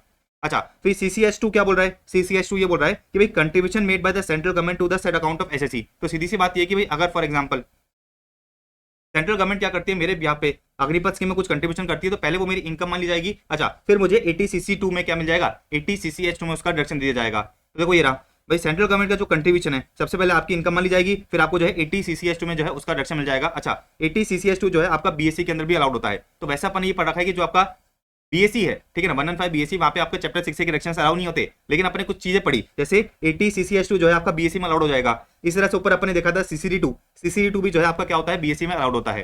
तो क्या BSc के अंदर CCD1 अलाउ होगा, BSc के अंदर CCD1 अलाउ नहीं होगा। क्या BSc के अंदर 1 भी अलाउ होगा, 1 भी अलाउ नहीं होगा, लेकिन BSc के अंदर आपका CCD2 अलाउ हो जाएगा। इस तरह से नीचे अपन ने पढ़ा कि भाई BSc के अंदर आपका CCH2 भी अलाउ होगा। अच्छा इन लोगों ने एक और चीज कही कि भाई any payment from the Agnipath corpus fund to the person enrolled under the scheme. मतलब अगर आप क्या करते हो, इस फंड से कुछ भी पैसा विड्रॉ करते हो, कभी विड्रॉ करते हो, आपके हाथ में क्या होगा, एग्जाम होगा, पूरा का पूरा क्या कर दिया जाएगा, एग्जाम कर दिया जाएगा। अच्छा फिर आपके बढ़ते हैं अपन 80D पे। 80D अगेन क्या है, इंपॉर्टेंट है, आपका जो DTW वाला चैप्टर है वहां पे ये टेस्ट करता है। तो देखो अगर आपने क्या करा है करंट ईयर में, अगर करंट ईयर में आपने जो है मेडिकल इंश्योरेंस प्रीमियम का पेमेंट करा है, या फिर अगर आपने जो है पेमेंट करा है for central government health scheme, या फिर आपने प्रिवेंटिव हेल्थ चेकअप कराया है, तो आपको जो है 80D के अंदर डिडक्शन मिलेगा। किसको मिलता है, तो इंडिविजुअल या HUF को मिलता है। तो अगर इंडिविजुअल खुद के लिए कर रहा है, खुद के लिए कंट्रीब्यूशन कर रहा है, या फिर अपनी स्पाउस के लिए कर रहा है, डिपेंडेंट चिल्ड्रन के लिए कर रहा है, या फिर पेरेंट्स के लिए कर रहा है, पेरेंट्स डिपेंडेंट हो या फिर डिपेंडेंट नहीं हो, उससे फर्क नहीं पड़ता, तो इंडिविजुअल को क्या मिलेगा, 80D के अंदर डिडक्शन मिलेगा। HUF क्या कर रहा है, अगर अपने मेंबर के लिए कंट्रीब्यूशन कर रहा है, ठीक है ना, अगर अपने मेंबर के लिए पेमेंट कर रहा है, तो HUF को क्या मिलेगा, डिडक्शन मिलेगा। अच्छा कितना मिलेगा समझते हैं। देखो तो इन लोगों ने कहा कि भाई अगर इंडिविजुअल क्या करता है, अगर इंडिविजुअल जो है बेसिकली पेमेंट करता है, या फिर HUF क्या करता है, पेमेंट करता है, तो जो है इंडिविजुअल HUF को कितना डिडक्शन मिलेगा। तो देखो सबसे पहले बात करते हैं कि कौन कौन से खर्चे करें। तो अगर फॉर एग्जांपल इंडिविजुअल ने क्या करा है, मेडिकल इंश्योरेंस लिया है other than cash, medical insurance premium पे करा है, कैश में पे नहीं करा है, मतलब इसके लिए इलेक्ट्रॉनिकली आपने पे करा है, या फिर उसने क्या करा है, कंट्रीब्यूशन करा है to the central government health scheme again other than cash, और इसी तरह से उसने क्या करा है, प्रिवेंटिव हेल्थ चेकअप करा है। तो इंडिविजुअल ने अगर फॉर एग्जांपल ये वाले खर्चे करें, तो इंडिविजुअल को जो कितना डिडक्शन मिलेगा, तो इन लोगों ने कहा जितना भी उसने कंट्रीब्यूशन करा है, जितना भी उसने कंट्रीब्यूशन करा है, और 25,000 विचर इज लोड का उसको डिडक्शन मिलेगा। अच्छा मेरी बात बड़ी ध्यान समझना, अगर फॉर एग्जांपल कंट्रीब्यूशन करा गया है, फॉर एग्जांपल आपने जो है पेमेंट करा है, अगर आपने क्या करा है, पेमेंट करा है, अच्छा एंड अगर आप क्या हो, अगर आप जो है रेसिडेंट सीनियर सिटीजन हो, इसका मतलब क्या है, इसका मतलब सिंपल सी बात ये कि भाई आपकी जो एज है वो क्या है, 60 ईयर से उससे ज्यादा है। फॉर एग्जांपल इंडिविजुअल है, इंडिविजुअल क्या करता है, खुद के लिए मेडिकल इंश्योरेंस प्रीमियम पे करता है, और इंडिविजुअल की जो एज है 60 ईयर से उससे ज्यादा है, एंड वो क्या है, रेसिडेंट है, तो उस केस में जो अपनी 25,000 की लिमिट है वो कितनी हो जाती है, 50,000 हो जाएगी। ठीक है, तो 50,000 instead of 25,000 in case of resident senior citizen. तो मोटा मोटी आपको बस इतना से ध्यान रखना है कि भाई अगर पेमेंट करा गया है किसी रेसिडेंट सीनियर सिटीजन के लिए, तो आपकी जो लिमिट है वो कितनी हो जाती है, 50,000 हो जाती है। तो मैंने ये देखा कि भाई इंडिविजुअल को जो है कितना डिडक्शन मिलेगा, इंडिविजुअल को जो है कितना डिडक्शन मिलेगा। अच्छा क्या HUF की बात करते हैं, अगर HUF ने अपने मेंबर के लिए करा है, तो उसको कितना डिडक्शन मिलेगा, उसको भी जो है इतना ही डिडक्शन दिया जाएगा। लेकिन ध्यान रखना इन लोगों ने कहा कि भाई for the member of HUF only point number 1, मतलब HUF को जो किसका डिडक्शन मिलेगा, ओनली मेडिकल इंश्योरेंस प्रीमियम का डिडक्शन मिलेगा। अगर HUF जो है ये वाले दो खर्चे करता है, अगर HUF जो है अपने मेंबर के लिए point number 2 and point number 3 वाले खर्चे करता है, तो HUF को डिडक्शन मिलेगा। तो साफ साफ लिख रखा है मैंने, भाई for the member of HUF only point number 1 जो है क्या करेगा, ओनली पॉइंट नंबर 1 जो है डिडक्शन के लिए कंसिडर करा जाएगा। डन है। अच्छा, तो ये तो हो गई किसकी बात, ये तो हो गई बेसिकली इंडिविजुअल की बात। ये तो हो गई इंडिविजुअल की बात कि भाई अगर इंडिविजुअल क्या करता है, खुद के लिए, स्पाउस के लिए, डिपेंडेंट चिल्ड्रन के लिए खर्चा करता है तो उसको कितना रिडक्शन मिलेगा। अच्छा, अगर इंडिविजुअल क्या करता है अपने पेरेंट्स के लिए, अपने पेरेंट्स के लिए जो है खर्चा करता है, अगर इंडिविजुअल क्या करता है अपने पेरेंट्स के लिए ये दोनों खर्चे करता है तो पेरेंट्स का जो है उसको सेपरेटली रिडक्शन दिया जाएगा। इसका सिंपल सा मतलब ये है कि भाई अगर इंडिविजुअल खुद के लिए करता है, स्पाउस के लिए करता है या फिर डिपेंडेंट चिल्ड्रन के लिए करता है तो जो है बेसिकली उसको ये वाला रिडक्शन दिया जाएगा। अच्छा, अब अगर इंडिविजुअल जो है पेरेंट्स के लिए ये वाले खर्चे करता है तो पेरेंट्स को उसको सेपरेटली रिडक्शन दिया जाएगा। देखो ये रहा, तो अगर इंडिविजुअल ने क्या करा है, पेरेंट्स के लिए खर्चा करा है, कौन कौन सा खर्चा करा है भाई, या तो उसने मेडिकल इंश्योरेंस प्रीमियम पे करा है या फिर प्रिवेंटिव हेल्थ चेकअप कराया है। अच्छा, तो मेडिकल इंश्योरेंस प्रीमियम जो है बेसिकली अदर देन कैश होना चाहिए और प्रिवेंटिव हेल्थ चेकअप जो है बेसिकली किसी मोड से हो सकता है। तो बेसिकली जो इंडिविजुअल है उसको सेपरेट रिडक्शन मिलेगा, कितना, वही बात भाई, total payment of 25,000 which is lower का जो है उसको रिडक्शन दिया जाएगा। अच्छा, लेकिन फॉर एग्जांपल अगर इंडिविजुअल ने अपने पेरेंट के लिए खर्चा कराया और पेरेंट कौन है, पेरेंट जो है रेसिडेंट सीनियर सिटीजन है, तो ये 25,000 की लिमिट कितनी हो जाएगी, 50,000 हो जाएगी। तो आपको बात समझ आई ना। तो इंडिविजुअल ने खुद के लिए करा, स्पाउस के लिए करा, डिपेंडेंट चिल्ड्रन के लिए करा तो मैक्सिमम उसको जो है 25,000 का रिडक्शन मिल जाएगा। अच्छा, पेरेंट्स के लिए करा उसने तो जो है उसको 25,000 की जो है सेपरेट लिमिट मिलेगी, मतलब 25,000 का उसको सेपरेट रिडक्शन दिया जाएगा। अच्छा, दोनों ही केस में अगर रेसिडेंट सीनियर सिटीजन की बात आती है तो जो है 25,000 की जगह कितना हो जाएगा, 50,000 हो जाएगा। Very easy. अच्छा, कुछ इंपॉर्टेंट नोट्स की बात करते हैं। देखो ये रहा, इन लोगों ने एक और चीज कही कि भाई total payment for the preventive health checkup can not exceed 5,000। इसका सिंपल सा मतलब ये कि भाई इंडिविजुअल ने अगर क्या कराया है, प्रिवेंटिव हेल्थ चेकअप कराया है, इंडिविजुअल ने अगर प्रिवेंटिव हेल्थ चेकअप कराया है इनके लिए और पेरेंट्स के लिए प्रिवेंटिव हेल्थ चेकअप कराया है तो टोटल डिडक्शन दोनों का मिला के जो टोटल डिडक्शन है 5,000 से ज्यादा नहीं हो सकता। तो देखो ये रहा, total payment for preventive health checkup 5,000 से ज्यादा किसी भी केस में नहीं हो सकता। अब इन लोगों ने एक और चीज कही, इन लोगों ने एक और चीज कही, अपन ने क्या बोला, अपन ने इंडिविजुअल को ये कहा, अपन ने जो है इंडिविजुअल को ये कहा कि भाई इंडिविजुअल अगर तू क्या करता है अपने पेरेंट्स के लिए मेडिकल इंश्योरेंस प्रीमियम का पेमेंट करता है तो तुझे जो है 25,000 की सेपरेट लिमिट मिलेगी। अच्छा, फॉर एग्जांपल कभी कभी क्या होता है कि पेरेंट्स जो होते हैं ना, जो क्या होते हैं, पेरेंट्स होते हैं जो क्या हो जाते हैं, बूढ़े हो जाते हैं, मतलब वो सीनियर सिटीजन बन जाते हैं, तो जो आपकी जो है इंश्योरेंस कंपनीज है वो इनको इंश्योरेंस देती नहीं है। तो उस केस में देखो इन लोगों ने क्या कहा कि भाई in case of resident senior citizen who are unable to get the health insurance coverage, तो मेडिकल एक्सपेंडिचर अगर इंडिविजुअल ने क्या कराए, मेडिकल एक्सपेंडिचर भी कराए तो मेडिकल एक्सपेंडिचर का भी जो है उसको रिडक्शन दे दिया जाएगा। तो यहाँ पे अपन सिंपल सी बात ये लिख सकते हैं कि भाई nature of expenditure for parents में क्या होगा, मेडिकल इंश्योरेंस प्रीमियम स्लैश अपन इधर लिख सकते हैं, स्लैश अपन इधर लिख सकते हैं भाई मेडिकल खर्चे, मेडिकल एक्सपेंडिचर। तो अगर इंडिविजुअल ने क्या करा है करंट ईयर में मेडिकल एक्सपेंस करे हैं फॉर पेरेंट्स तो भी उसको क्या मिल जाएगा, तो भी जो है उसको 25,000 या फिर 50,000 का रिडक्शन दे दिया जाएगा। डन है। अब देखो आगे क्या बोल रहा है ये कि भाई अगर फॉर एग्जांपल आपने मेडिकल इंश्योरेंस प्रीमियम पे कराया 1 से ज्यादा साल के लिए तो बेसिकली हर साल आपको कितना रिडक्शन मिलेगा, सीधी सी बात है, जितना आपने प्रीमियम पे कराया divide by upon total number of years कर देंगे। फॉर एग्जांपल आपने जो है एक साथ 5 साल का प्रीमियम पे कर दिया, कितना, 5 लाख। आपने क्या करा, एक साथ जो है 5 लाख का टोटल प्रीमियम पे कर दिया। अच्छा, ये 5 साल का था तो 1 साल का निकाल सकते होगा, 5 लाख डिवाइड बाय 5 कर दूंगा तो बेसिकली 1 साल का निकल के आ जाएगा, क्या हो जाएगा, 1 लाख हो जाएगा। Very easy. तो ये हो गया 80D। अगेन क्या है, इंपॉर्टेंट है। अब बात करेंगे अपन किसकी, 80D की। देखो अपन बात करेंगे किसकी, 80D की। अच्छा, 80DD देख लेते हैं पहले। अच्छा, 80D तो अपन ने देख लिया, 80D तो अपन ने देख लिया। अब बात करेंगे अपन 80DD की। उससे पहले अपन जो है 80U देख लेते हैं। 80U क्या बोलता है समझना भाई, अगर आप क्या हो, डिसेबल्ड एसएससी हो, आप क्या हो, डिसेबल्ड एसएससी हो, तो उस केस में आपको कितना डिडक्शन मिलेगा, उस केस में आपको फ्लैट डिडक्शन दिया जाएगा 75,000 का, ठीक है ना। अगर आप एक डिसेबल्ड एसएससी हो तो चैप्टर 6 में आपको 80U के अंदर फ्लैट डिडक्शन मिलेगा 75,000 का। लेकिन अगर आपकी डिसेबिलिटी सीवियर है, मतलब आपकी डिसेबिलिटी ओवर 80% है, आपकी जो बॉडी की डिसेबिलिटी है वो ओवर 80% है, तो आपका फ्लैट डिडक्शन कितना हो जाएगा, 1,25,000 हो जाएगा। 80U में किसको मिलेगा, रेसिडेंट डिसेबल्ड एसएससी को मिलेगा। तो आप रेसिडेंट इंडिविजुअल हो प्लस डिसेबल्ड एसएससी हो। डन है, ये तो हो गया 80U। अब बात करते हैं अपन 80DD की। देखो 80DD की बात करते हैं, समझना भाई। फॉर एग्जांपल आपका क्या है, आप एक रेसिडेंट इंडिविजुअल हो, आप एक क्या हो, रेसिडेंट इंडिविजुअल हो, आपका कोई डिपेंडेंट रिलेटिव है, मतलब कोई रिलेटिव है जो आप पे डिपेंडेंट है, और जो आपका रिलेटिव वो क्या है, डिसेबल्ड है। उसके लिए आपने क्या करा है, उसके मेंटेनेंस के लिए या फिर मेडिकल ट्रीटमेंट के लिए कोई आपने पेमेंट कराया, खर्चा कराया, तो आपको 80DD के अंदर उसका डिडक्शन दिया जाएगा। पढ़ो भाई, deduction in respect of maintenance and medical treatment of disabled dependent relative. अच्छा, एलिजिबल एसएस कौन है, रेसिडेंट इंडिविजुअल एचयूएफ है। तो फॉर एग्जांपल इंडिविजुअल ने क्या करा है, इंडिविजुअल ने अपनी स्पाउस के लिए, चिल्ड्रन के लिए, ब्रदर के लिए, सिस्टर के लिए, पेरेंट्स के लिए, जो क्या है आप पे डिपेंडेंट है, जो क्या है आप पे डिपेंडेंट है, उसके लिए आपने क्या करा है, कुछ खर्चा कराए, तो आपको क्या मिलेगा, 80DD के अंदर डिडक्शन दिया जाएगा। लेकिन ध्यान रखना, ये जो आपका डिपेंडेंट रिलेटिव है ना, ये जो आपका डिपेंडेंट रिलेटिव है वो जो है बेसिकली अपनी आईटीआर में 80U का डिडक्शन नहीं ले रहा है। तो इन लोगों ने साफ साफ कहा कि भाई आपका ये जो क्या है, आपका जो ये डिपेंडेंट रिलेटिव है, not claiming deduction under 80U in the computation of his income. बात समझ आई। तो फॉर एग्जांपल मेरी जो स्पाउस है, अपन अज्यूम करते हैं कि जो मेरी स्पाउस है वो क्या है, डिसेबल्ड है, मेरी जो स्पाउस है वो क्या है, डिसेबल्ड है। अच्छा, अब अगर मैंने क्या करा है, अब अगर मैंने फॉर एग्जांपल मेंटेनेंस के लिए या फिर मेडिकल ट्रीटमेंट के लिए मेरी स्पाउस का कुछ खर्चा करा है, तो उसका डिडक्शन मुझे 80DD में दे दिया जाएगा। बट कब दिया जाएगा, जब बेसिकली मेरी स्पाउस ने अपनी आईटीआर में, मेरी स्पाउस ने अपनी उसकी रिस्पेक्टिव आईटीआर में 80U का डिडक्शन नहीं लिया है, ठीक है। अच्छा, इसी तरह से अगर एचयूएफ ने क्या करा है, इसी तरह से अगर एचयूएफ ने अपने डिपेंडेंट मेंबर ऑफ एचयूएफ के लिए क्या करा है, कोई खर्चा करा है, तो बेसिकली एचयूएफ को भी डिडक्शन दिया जाएगा। अब कितना डिडक्शन मिलेगा उससे पहले अपन ये देखते हैं कि भाई कौन कौन से खर्चा अलाउड है। तो उन लोगों ने कहा कि भाई आपने क्या करा है, खर्चा करा है फॉर मेडिकल ट्रीटमेंट, या फिर आपने क्या करा है, कुछ पैसा जमा कराया है under the scheme of LIC या फिर other insurer for the maintenance of disabled dependent relative. तो फॉर एग्जांपल आपने करंट में क्या करा है, आपने डिसेबल्ड रिलेटिव के लिए कुछ खर्चा करा है, तो आपको जो है डिडक्शन मिलेगा 80 में।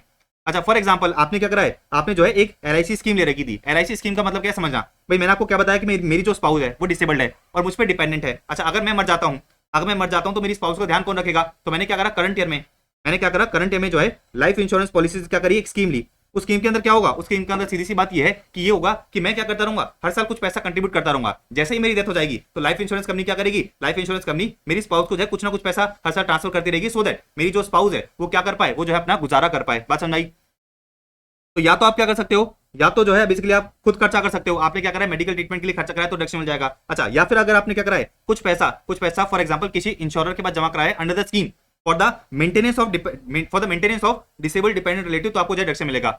अच्छा, बेसिकली जो आपने स्कीम ली है, उसके अंदर क्या होगा, तो मैंने आपको बताया ना कि मेरी डेथ पे भाई, क्योंकि मेरी स्पाउस मुझ पर डिपेंडेंट है, तो मैंने जो स्कीम ली उसके अंदर हुआ क्या, सीधी सी बात है, मैं जो है इस स्कीम के अंदर कुछ पैसा हर साल कंट्रीब्यूट करता रहूंगा, और मेरी डेथ पे क्या होगा, मेरी डेथ पे जो आपकी क्या है इंश्योरेंस कंपनी है, वो मेरी स्पाउस को कुछ ना कुछ पैसा देती रहेगी। पढ़ो देखो, अब सुनो मेरी बात, ये जो अपन ने स्कीम ली है भाई, मैंने अपनी वाइफ के लिए जो स्कीम ली है, इस स्कीम के अंदर होता क्या है, इस स्कीम के अंदर मैंने आपको बताया ना, इस स्कीम के अंदर सीधी सी बात ये है कि भाई ये होगा कि अगर मैं मर जाता हूं तो मेरी वाइफ को या तो लमसम पैसा मिल जाएगा मेरी डेथ पे, या फिर हर साल कुछ ना कुछ पैसा मिलता रहेगा। अच्छा, दूसरा जो है स्कीम के अंदर ये होता है भाई, मैं मरा नहीं हूं लेकिन मैं जो है 60 ईयर से उसके ज्यादा का हो गया हूं। अब सीधी सी बात है, मैं ही बुढ़ा हो गया तो मैं जो है लाइफ इंश्योरेंस कंपनी में जो स्कीम मैंने ले रखी है उसमें हर साल कुछ पैसा जमा कर पाऊंगा क्या, जमा नहीं कर पाऊंगा। तो बेसिकली होता ही है कि भाई अगर मैं मर जाता हूं तो मेरी वाइफ को जो है कुछ ना कुछ पैसा मिलता रहेगा, या फिर अगर मैं 60 साल उससे ज्यादा का हो जाता हूं, तो उस केस में क्या होगा, उस केस में जो है मेरी वाइफ को कुछ ना कुछ पैसा मिलता रहेगा। तो देखो ये रहा भाई, या तो मेरी डेथ पे कुछ पैसा मिलता रहेगा।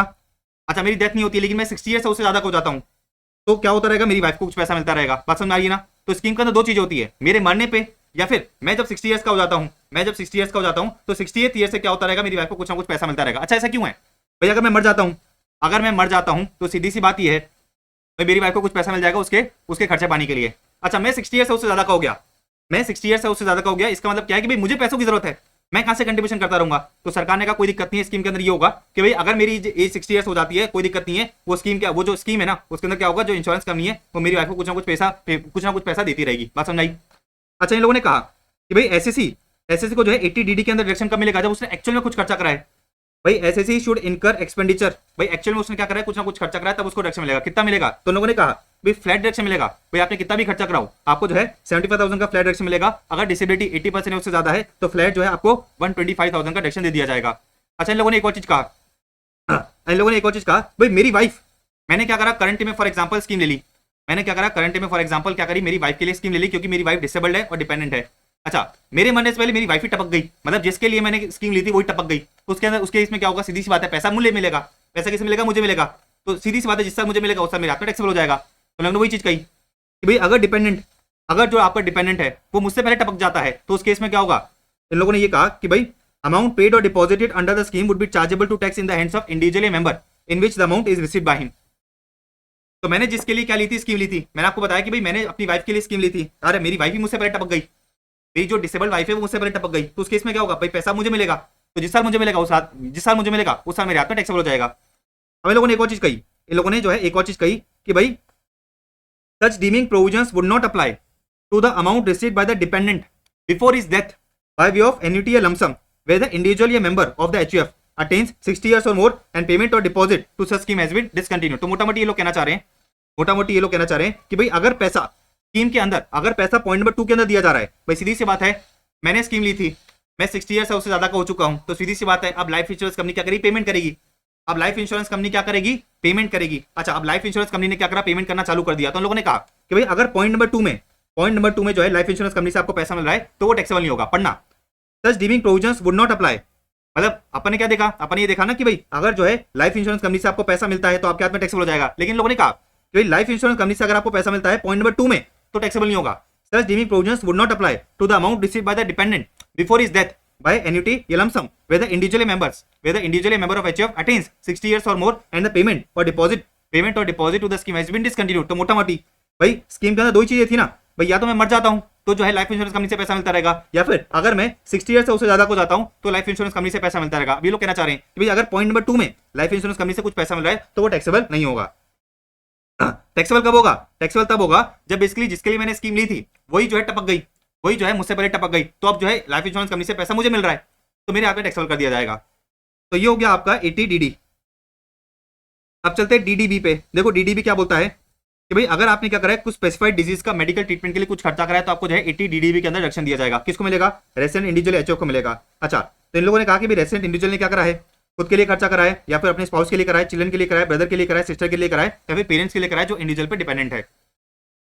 एचओएफ ने क्या करा है, अपने डिपेंडेंट मेंबर के लिए करा है। तो कितना मिलेगा? तो इन लोगों ने कहा, तो इन लोगों ने ये कहा कि भाई एक्चुअल एक्सपेंडिचर और 40,000 विचर इज लोअर का आपको रिडक्शन मिलेगा। लेकिन अगर खर्चा करा गया सीनियर सिटीजन के लिए तो 40,000 की लिमिट कितनी हो जाएगी? 1 लाख हो जाएगी। अच्छा, फॉर एग्जांपल आपने एक्चुअल में करा था कितना? आपने एक्चुअल में करा था 60,000, तो और बेसिकली आपकी लिमिट कितनी है? 40,000 है। तो 60 और 40 विचर इज लोअर क्या हो गया? 60 और 40 विचर इज लोअर हो गया आपका 40,000 का आपको जो क्या मिलेगा? रिडक्शन मिलेगा। लेकिन आपको जो है इंश्योरेंस कंपनी से फॉर एग्जांपल आपको जो है 12,000 का क्या मिला? क्लेम मिल गया। तो आपको जो रिडक्शन कितना मिलेगा? 40 माइनस 12 कितना हो गया? 28,000 का जो है आपको रिडक्शन दिया जाएगा। तो ये जो आपकी लिमिट निकल के आई उसमें से आप क्या करोगे? इंश्योरेंस क्लेम को लेस कर दोगे, जो बैलेंस निकल के आएगा उतने का आपको रिडक्शन मिलेगा 80DDB के अंदर। अब आगे बढ़ते हैं। 80E क्या बोलता है समझना भाई। अगर आपने क्या करा है, अगर आपने हायर एजुकेशन इन इंडिया या अब्रॉड के लिए लोन लिया था उस पर अगर आप इंटरेस्ट का पेमेंट कर रहे हो तो आपको जो रिडक्शन मिलेगा। किसको मिलेगा? इंडिविजुअल को मिलेगा। तो अगर इंडिविजुअल ने क्या करा है, खुद के लिए लोन लिया है या स्पाउस के लिए लिया है, चिल्ड्रन के लिए लिया है, या फिर एनी स्टूडेंट जिसका वो क्या है लीगल गार्डियन है। अच्छा, अब लोन आपने किससे लिया है? फाइनेंशियल इंस्टीट्यूशन से लिया है या फिर अप्रूव चैरिटेबल इंस्टीट्यूशन से लिया है। तो जितना भी आप इंटरेस्ट का पेमेंट कर रहे हो उसका रिडक्शन आपको 80E में मिलेगा और मैक्सिमम 8 ईयर्स के लिए आपको मिलता रहेगा। डन है। अब बात करते हैं 80E क्या बोलता है कि भाई अगर आपने क्या करा रेसिडेंशियल हाउस प्रॉपर्टी को परचेस करने के लिए लोन लिया था उस पर जो आप इंटरेस्ट का पेमेंट कर रहे हो उसका आपको रिडक्शन 80E के अंदर मिलेगा। अच्छा, लोन आपका जो है 16-17 ईयर में सैंक्शन होना चाहिए। वैल्यू ऑफ हाउस आपका जो है 50 लाख से ज्यादा नहीं होना चाहिए। अच्छा, लोन आपने लिया था बैंक से, फाइनेंशियल इंस्टीट्यूशन से या फिर हाउसिंग फाइनेंस कंपनी से। अगर आपने एनबीएफसी से ले रखा है तो आपको जो है रिडक्शन नहीं मिलेगा। अच्छा, जिस दिन आपको क्या हुआ है, लोन सैंक्शन हुआ है, उस दिन इंडिविजुअल के पास कोई दूसरा घर नहीं होना चाहिए। तो individual does not own any residential house on the date of sanction of loan. अच्छा, किसको मिलेगा? रेसिडेंट इंडिविजुअल को मिलेगा। सॉरी, सिर्फ इंडिविजुअल को मिलेगा, रेसिडेंट होना जरूरी नहीं है। अच्छा, कितना मिलेगा? तो इन लोगों ने कहा कि भाई 50,000 के इंटरेस्ट तक आपको जो रिडक्शन मिलेगा 80E में। लेकिन सबसे पहले इंटरेस्ट का रिडक्शन आप क्या करोगे? अप टू 2 लाख तक तो क्लेम करोगे जो अपना हाउस प्रॉपर्टी में क्या क्लेम करते हैं, ठीक है ना। तो इन लोगों ने कहा कि भाई first reduction should be claimed under house property head. तो बेसिकली अगर फॉर एग्जांपल आपने क्या करा है 2,50,000 का इंटरेस्ट पे करा है तो जो आपको 2 लाख का रिडक्शन है वो तो जो है इनकम फ्रॉम हाउस प्रॉपर्टी में आप क्या करते हो? रिडक्शन ले लेते हो ना इंटरेस्ट का। अच्छा, तो 2 लाख उधर से लेना और बाकी बैलेंस आपका 50,000 इधर हो जाएगा। अगर आपने एक्चुअल पेमेंट करा कितने का? 220 का, तो 2 लाख तो आप लोगे कहां पे? हाउस प्रॉपर्टी हेड में, और बाकी बैलेंस 20,000 ले लोगे कहां पर? 80E में। बात समझ आती है? तो ये हो गया अपना E। अब बात करते हैं EEA। अच्छा, EEA में भी सेम चीज होती है कि भाई अगर आपने purchase of residential house property के लिए लोन लिया है उस पर जो आप इंटरेस्ट का पेमेंट कर रहे हो उसका आपको रिडक्शन मिलेगा। लेकिन यहाँ पे आपका लोन कब सैंक्शन कब हुआ है? देखो ये रहा, लोन आपका सैंक्शन हुआ है 1922 से। तो 1 अप्रैल 19 से लेके 31 मार्च 22 तक अगर आपका लोन सैंक्शन हुआ है तो आपको जो है EEA के अंदर क्या मिलेगा? रिडक्शन मिलेगा। किसको मिलेगा? इंडिविजुअल को मिलेगा। अच्छा, लिमिट क्या है इंटरेस्ट की? 1,50,000 है। तो अगर इन लोगों ने पहले ही वही बात कही कि 2 लाख तक का इंटरेस्ट तो जो है हाउस प्रॉपर्टी हेड में लोगे, बाकी बैलेंस अप टू 1,50,000 कहां पे ले लोगे? EEA में ले लोगे। अच्छा, इन लोगों ने कहा कि भाई वही बात, सैंक्शन के टाइम पे आपके पास जो है कोई दूसरा घर नहीं होना चाहिए। एसडीवी ऑफ हाउस जो है 45 लाख से ज्यादा नहीं होनी चाहिए। एंड लोन आपने किससे लिया है? बैंक से लिया है, फाइनेंशियल इंस्टीट्यूशन से लिया है, हाउसिंग फाइनेंस कंपनी से लिया है, एनबीएफसी से आपने नहीं लिया है। ये हो गया आपका EEA। अब बात करते हैं EEB की। अच्छा, EEB क्या बोलता है समझना। अगर आपने क्या करा है इलेक्ट्रिक व्हीकल को परचेज करने के लिए लोन लिया है उस पर आप इंटरेस्ट का पेमेंट कर रहे हो तो बेसिकली 1.5 लाख तक का जो आपका इंटरेस्ट है EEB के अंदर अलाउ कर दिया जाएगा। किसको मिलेगा? इंडिविजुअल को मिलेगा। लोन आपका सैंक्शन हुआ है 1 अप्रैल 19 से लेकर 31 मार्च 23 तक। अच्छा, लोन आपने किससे लिया है? बैंक से लिया है, फाइनेंशियल इंस्टीट्यूशन से लिया है, हाउसिंग फाइनेंस कंपनी से लिया है या फिर एनबीएफसी से लिया है, तो आपको जो है EEB के अंदर रिडक्शन मिल जाएगा। 80G को अपन थोड़ी देर में करते हैं, उससे पहले अपन आ जाते हैं आगे 80GGB। अच्छा, GGB तो नीचे है जो आपका पॉलिटिकल पार्टी, उससे पहले अपन छोटा सा कर लेते हैं 80GG। देखो GG क्या बोल रहा है? 80GG ये बोल रहा है कि भाई अगर आपने क्या करा है घर किराए पे ले रखा है तो जो भी आप रेंट पे कर रहे हो उसका आपको जो है 80GG के अंदर रिडक्शन मिलेगा। किसको मिलेगा? इंडिविजुअल को मिलेगा जो एचआरए रिसीव नहीं कर रहा है। फिर नेक्स्ट पॉइंट इन लोगों ने कहा कि भाई जो आपका रेंट का खर्चा है it should exit 10% of its total income. तो बेसिकली 80GG में आपने जो रेंट पे करा है, ठीक है ना, इट शुड एग्जिट, तो आपको जो रेंट का खर्चा है आपकी टोटल इनकम का 10% से एग्जिट करना चाहिए। अच्छा, टोटल इनकम कैसे निकालोगे? तो उन लोगों ने कहा कि भाई जीटीआई में से चैप्टर 6 के सारे डिडक्शंस लेस कर देना एक्सेप्ट 80GG। तो जीजी के अलावा बाकी सारे जो है चैप्टर 6 के डिडक्शन लेस कर देना अपनी जीटीआई में से, आपकी जो है टोटल इनकम निकल के आएगी। उस टोटल इनकम का 10% निकालना। ये जो आपका अमाउंट निकल के है इससे जो है ज्यादा होना चाहिए आपका रेंट पेड। ये लोगों ने एक और चीज कही कि भाई कितना रिडक्शन मिलेगा? तो 5,000 पर मंथ और 25% ऑफ एडजस्टेड टोटल इनकम। अच्छा, एडजस्टेड टोटल इनकम का क्या मतलब है? एडजस्टेड टोटल इनकम का वही मतलब है कि जीटीआई में से क्या करोगे, सारे चैप्टर 6A के डिडक्शन को लेस कर दोगे एक्सेप्ट ATGG। और rent paid minus 10% of the adjusted total income which is lower का आपको क्या मिलेगा, डिडक्शन मिलेगा। ये लोगों ने एक और चीज कही देखो कि भाई एसएससी और इज स्पाउस और इज माइनर चाइल्ड और HUF of which he is a member should not own any accommodation at the place. मतलब जहां पर भी उसने घर किराए पे ले रखा है वहां पर उसका या फिर उसकी वाइफ का या माइनर चाइल्ड का या फिर जिस HUF का मेंबर है उसका घर नहीं होना चाहिए।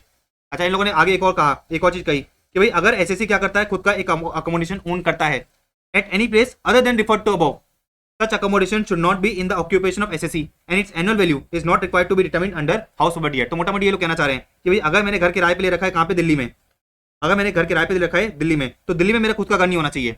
नंबर 2 ये लोग कहना चाह रहे हैं, इस पॉइंट में ये लोग कहना चाह रहे हैं कि भाई अगर दिल्ली के अलावा फॉर एग्जाम्पल जयपुर में मेरा घर है, तो इन लोगों ने एक और चीज कही कि भाई जयपुर में जो आपका घर है वो आपके ऑक्यूपेशन में नहीं होना चाहिए, मतलब आपने उसको ऑक्यूपाई नहीं कर रखा है एंड उसकी जो इनकम है आपकी हाउस प्रॉपर्टी एक्ट के अंदर टैक्सेबल नहीं हो रही है। मतलब मोटा मोटी सिंपल सी बात ये कि भाई जिधर आप क्या कर रहे हो, जिधर आपने किराए पे घर ले रखा है, उस सिटी में आपका जो है घर नहीं होना चाहिए। अच्छा, इन लोगों ने कहा कि भाई उस सिटी के अलावा कहीं और घर है, उस सिटी के अलावा कहीं और आपका घर है, तो जो है उस घर में आप नहीं रह रहे हो, मतलब वो वाली जो घर की इनकम है वो हाउस प्रॉपर्टी एक्ट के अंदर टैक्सेबल नहीं हो रही है। तो ये हो गया अपना जीजी। अब करते हैं GGA की बात। भाई GGA क्या बोलता है कि भाई अगर फॉर एग्जाम्पल आपने क्या करा है, साइंटिफिक रिसर्च के लिए कुछ कंट्रीब्यूशन करा है या रूरल डेवलपमेंट के लिए कुछ डोनेशन करा है, कंट्रीब्यूशन करा है, तो बेसिकली आपको GGA के अंदर रिडक्शन मिलेगा। अच्छा, इन लोगों ने कहा कि भाई एलिजिबल एसएससी कौन है, all persons who does not have PGBP income, क्योंकि अगर आप पीजीईपी इनकम, अगर आपकी क्या है पीजीईपी इनकम है, तो आपको डिडक्शन जो है सेक्शन 35 में दे दिया जाता है। तो अगर आपकी पीजीईपी इनकम है तो पीजीईपी हेड में जो है ये दोनों डिडक्शन आपको मिल जाते हैं। अगर आपकी पीजीईपी इनकम नहीं है, मतलब आप बिजनेस नहीं कर रहे, और अगर आपने क्या करा है साइंटिफिक रिसर्च या रूरल डेवलपमेंट के लिए खर्चा कराए, तो GGA में आप डिडक्शन ले सकते हो। जितना भी आपने डोनेशन करा है उसका 100% आपको मिल जाएगा। लेकिन अगर आपने कैश में करा है तो सिर्फ आपको जो है अप टू 2000 अलाउ करा जाएगा। अब बात करेंगे GGB की। भाई अगर आप एक इंडियन कंपनी हो और अगर आपने क्या करा है पॉलिटिकल पार्टी या इलेक्टोरल ट्रस्ट में डोनेशन करा है, तो आपको जो है जितना भी आपने डोनेशन करा है उसका 100% खर्चा अलाउ करा जाएगा। लेकिन अगर आपने कैश में डोनेशन कर दिया, खर्चा अलाउ नहीं करा जाएगा। अच्छा, इन लोगों ने कहा कि भाई expenditure incurred by the political party for advertisement, तो अगर आपने क्या करा है पॉलिटिकल पार्टी से कोई एडवर्टाइजमेंट कराई है, अगर आप एक इंडियन कंपनी हो और पॉलिटिकल पार्टी से कोई आपने एडवर्टाइजमेंट कराई है, तो सीधी सी बात है आपने पॉलिटिकल पार्टी को पेमेंट करा होगा, तो उस पेमेंट जो भी आपने पेमेंट करा है उसका आपको जो है 100% रिडक्शन दिया जाएगा।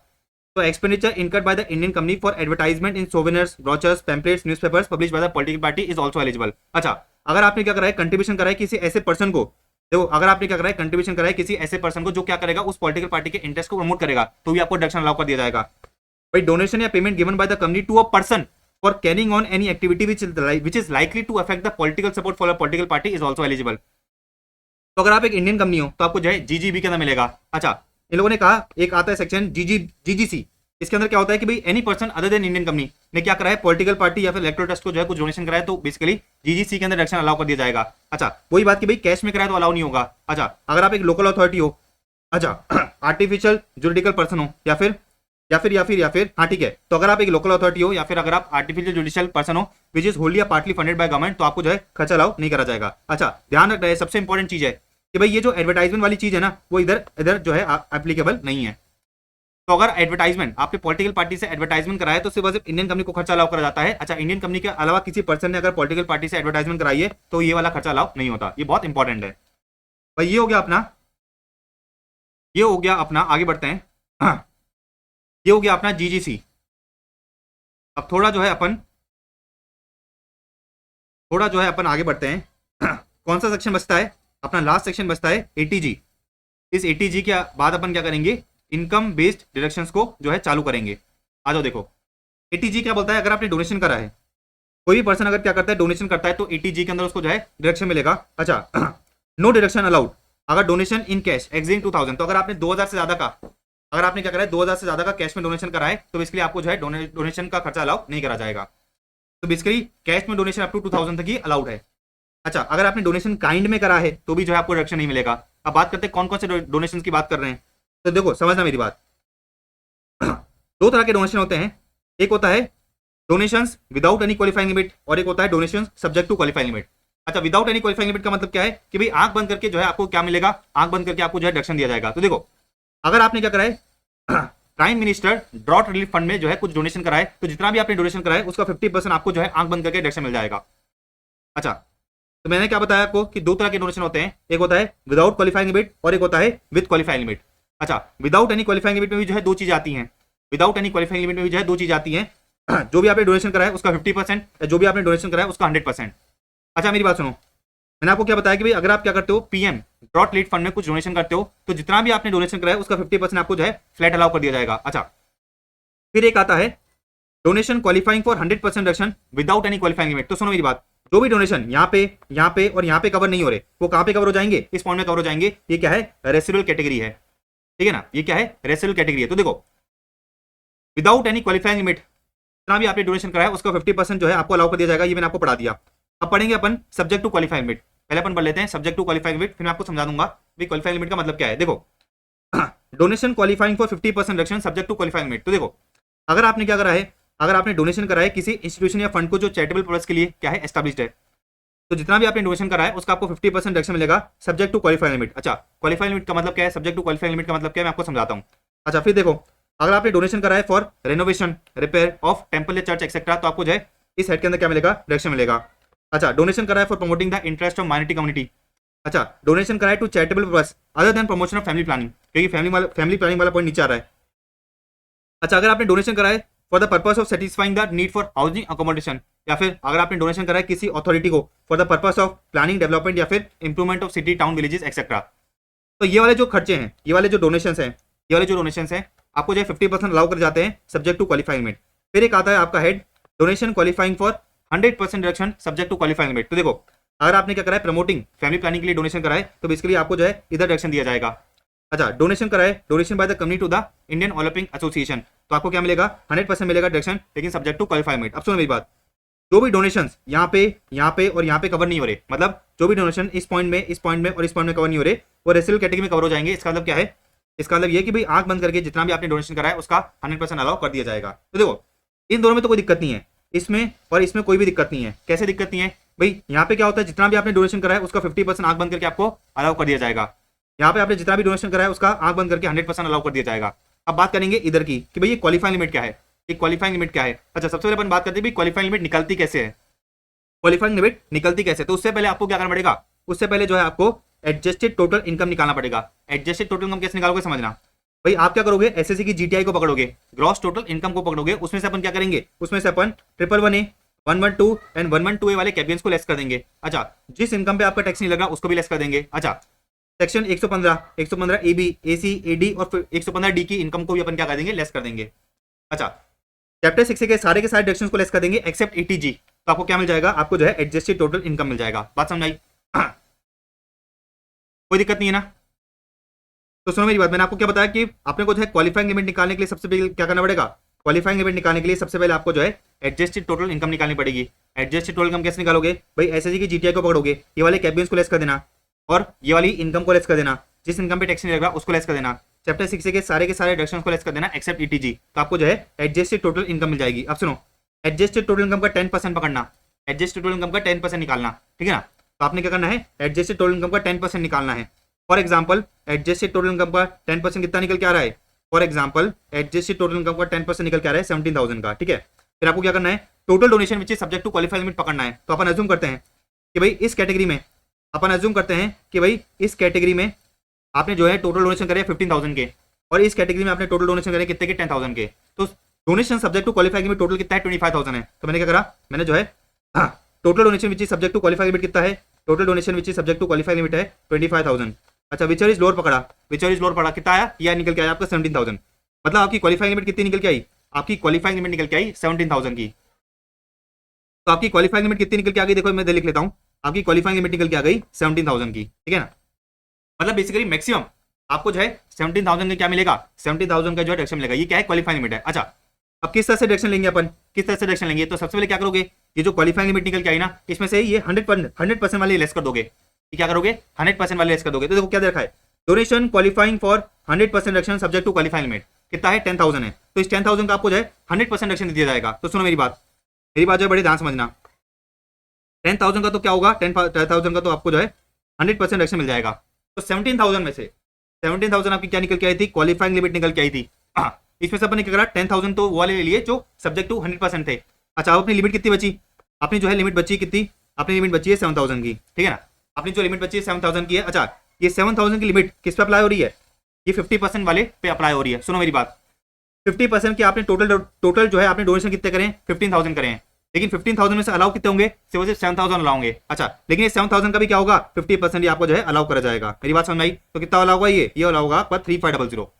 वापस समझना भाई, सब्जेक्ट टू 50%, 50% डिडक्शन वाले कितने हैं, 15,000 की डोनेशन है। अच्छा, सब्जेक्ट टू क्वालिफाइंग लिमिट 100% वाले कितने हैं, 10,000 के हैं। मैंने सबका टोटल करा, कितना है, 25,000 आया। कितना आया, 25,000 आया। फिर मैंने 10% ऑफ एडजस्टेड टोटल कम निकल के आया, कितना आया, 17,000 आया। विच और इस लोअर को पकड़ा तो मेरी क्वालिफाइंग लिमिट कितनी निकल के आई, 17,000 निकल के आई। क्वालिफाइंग लिमिट कितनी निकल के आई, 17,000 निकल के आई। सबसे पहले क्या करोगे, देखो ये रहा भाई, सबसे पहला पॉइंट क्या है, सबसे पहला पॉइंट ये है कि भाई आप क्या करोगे, 100% वाली जो आपके डिडक्शन 100% वाले अलाउ होते हैं उसको क्या करोगे, उसका जो है फुल डिडक्शन ले लोगे। तो सुनो मेरी बात जो है बड़े ध्यान समझना। आपने टोटल कंट्रीब्यूशन करा कितने का, टोटल डोनेशन करा 25,000 का। अच्छा, अपना लॉ ये कहता है कि मैक्सिमम अलाउ कितना होगा, 17,000 अलाउ होगा।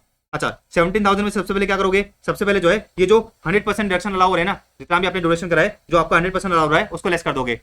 तो 17,000 में से मैंने क्या करा, 10,000 को लेस कर दिया। 17,000 में से मैंने क्या करा, 10,000 को लेस कर दिया, मतलब ये 10,000 तो पूरे के पूरे अलाउ हो जाएंगे।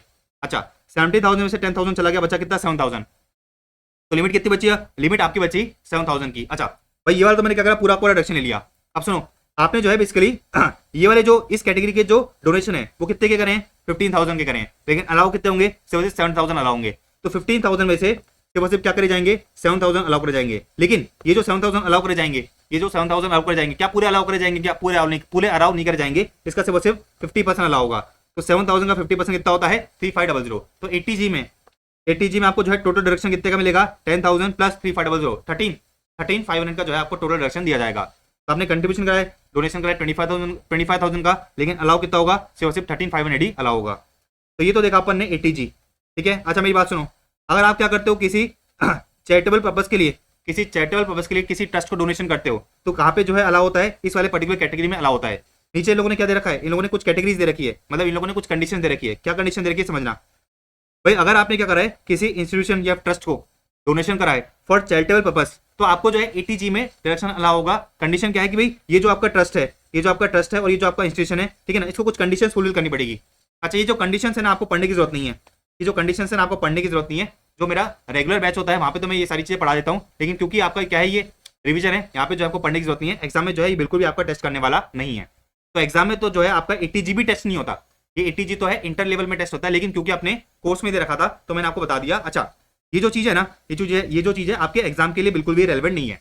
तो अगर आप मेरे क्लास स्टूडेंट हो तो मैंने आपको ऑलरेडी पढ़ा दिया है, लेकिन क्योंकि अपन जो है रिवीजन कर रहे हैं एग्जाम पर्पस के लिए, तो आपको पढ़ने की जरूरत नहीं है। ये क्या है, ये टॉपिक क्या, मैंने आपको बता दिया भाई। अगर आप क्या करते हो, किसी चैरिटेबल ट्रस्ट को डोनेशन करते हो, तो बेसिकली आपको जो क्या मिलता है, 80G के अंदर डिडक्शन मिलता है। अच्छा, 80G के अंदर आपको डिडक्शन तब मिलेगा जब ये ट्रस्ट और फंड क्या कर रहा है, कुछ कंडीशंस को फुलफिल कर रहा है। तो ये आपको जो है पढ़ने की जरूरत बिल्कुल भी नहीं है। तो अपना जो है इन्वेस्टमेंट बेस्ड डिडक्शन सारे खत्म होते हैं। अब अपन चालू करेंगे इनकम बेस्ड डिडक्शन से। आ जाओ, देखो इनकम बेस्ड डिडक्शन अपन चालू करते हैं। हाँ जी, तो देखो अब अपन जो है इनकम बेस्ड डिडक्शन चालू करने जा रहे हैं। अच्छा, इनकम बेस्ड डिडक्शन का मतलब क्या है कि अगेन वही बात, अगर आप कोई बिजनेस कर रहे हो, उससे आपको कुछ इनकम हुई है, तो जीटीआई में से जो है आपको क्या मिलेगा, जो भी आप इनकम कमा रहे हो उसका एक सर्टेन परसेंटेज का जो है आपको क्या दिया जाएगा, डिडक्शन दिया जाएगा। अब सुनो मेरी बात, ये जो आपके इनकम बेस्ड डिडक्शन है, ये आप जो है कब अवेल कर सकते हो, जब आपने क्या करा है, अपनी return of income on or before क्या करिए, ड्यू डेट फाइल करिए। देखो क्या रखा है कि deduction available only if ROI is filed on or before the due date. अगर आपने जो है ड्यू डेट पे आरओआई फाइल नहीं करी है, मतलब ड्यू डेट के बाद आरओआई फाइल करिए, तो आपको जो है इनकम बेस्ड डिडक्शंस नहीं मिलेंगे। सबसे पहला सेक्शन आता है एटीआईए, और एटीआईए अपने को ये बताता है कि भाई अगर आप क्या कर रहे हो, देखो ये रहा, अगर आप क्या कर रहे हो, डेवलप कर रहे हो, या फिर ऑपरेट एंड मेंटेन कर रहे हो, या फिर डेवलप ऑपरेट एंड मेंटेन कर रहे हो इंफ्रास्ट्रक्चर फैसिलिटी, तो बेसिकली जो भी आपको इंफ्रास्ट्रक्चर फैसिलिटी को मेंटेन करने से क्या हो रहे हैं, प्रॉफिट्स हो रहे हैं, उसका क्या मिलेगा, उसका जो है आपको 100% प्रॉफिट का जो है डिडक्शन दिया जाएगा एटीआईए में। अच्छा, इंफ्रास्ट्रक्चर फैसिलिटी का क्या मतलब है, तो उन लोगों ने कहा इंफ्रास्ट्रक्चर फैसिलिटी का मतलब है रोड हो गया आपका, तो road including toll road, bridge, rail system. अच्छा, इन लोगों ने कहा पोर्ट हो गया, एयरपोर्ट हो गया, इनलाइन वाटरवे हो गया, इनलाइन पोर्ट हो गया, नेविगेशनल चैनल इन सी हो गया। इसी तरह से infrastructure facility includes highway project including housing या other activities being integral part of the housing project. अच्छा, फिर water supply project, water treatment system, irrigation project, sanitation, sewerage system, solid waste management system. तो ये सारी चीजें जो है basically आपकी इंफ्रास्ट्रक्चर फैसिलिटी में इंक्लूड होती है। तो अगर आप एक इंडियन कंपनी हो और आपने क्या कर रखा है, central government, state government, local authority या स्टेट्यूटरी बॉडी के साथ जो है अग्रीमेंट कर रखा है, एंड आप जो है क्या कर रहे हो, इंफ्रास्ट्रक्चर फैसिलिटी का जो है बिजनेस कर रहे हो, तो उस केस में जो भी आप प्रॉफिट कमाते हो उसका जो है आपको 100% डिडक्शन दिया जाएगा। अच्छा, ये कब तक डिडक्शन मिलेगा, तो उन लोगों ने कहा कि भाई आपको जो है 10 साल तक क्या मिलेगा, 10 साल तक जो है आपको 100% प्रॉफिट का डिडक्शन दिया जाएगा। अच्छा, अब 10 साल कैसे काउंट करेंगे, तो उन लोगों ने कहा इन लोगों ने कहा कि जब भी आपने अपना बिजनेस चालू करा है उधर से किसी भी 20 साल में आप क्या कर सकते हो, 10 कंसेक्यूटिव असेसमेंट ईयर तक क्या कर सकते हो, डिडक्शन ले सकते हो। तो देखो ये रहा पीरियड ऑफ डिडक्शन क्या है, तो 10 consecutive assessment year out of 20 years, very easy. अच्छा लेकिन ध्यान रखना भाई, ये जो वाला केस है, पोर्ट हो गया, एयरपोर्ट हो गया, इनलैंड वाटरवे हो गया, इन लोगों में इन केसेस में इन लोगों ने कहा कि जो आपका पीरियड ऑफ डिडक्शन है वो क्या होगा, 10 consecutive assessment year out of 15 years. Logically बात समझ आई। अच्छा इन लोगों ने एक और चीज कही कि भाई inland container depot, inland container depot को भी जो हम क्या मानते हैं, इंफ्रास्ट्रक्चर फैसिलिटी ही मानते हैं। अच्छा सुनो, आपने किसी एग्जिस्टिंग रोड को क्या करा, वाइडन करा, तो उसको भी क्या माना जाता है, उसको भी जो है बेसिकली इंफ्रास्ट्रक्चर फैसिलिटी ही माना जाता है। देखो widening of existing road by constructing additional lane as a part of highway project would be regarded as the new infrastructure facility। लेकिन अगर आपने existing road को ही क्या करा है, existing road को ही रिले करा है, तो उसको जो है बेसिकली न्यू इंफ्रास्ट्रक्चर फैसिलिटी नहीं माना जाता। तो simply relying of the existing road, relying का मतलब क्या होता है कि भाई एग्जिस्टिंग रोड को मैंने ठीक करा है, तो उसको जो है अपन न्यू इंफ्रास्ट्रक्चर फैसिलिटी का बिजनेस नहीं मानेंगे। तो इतनी बात आपको समझ में आती है।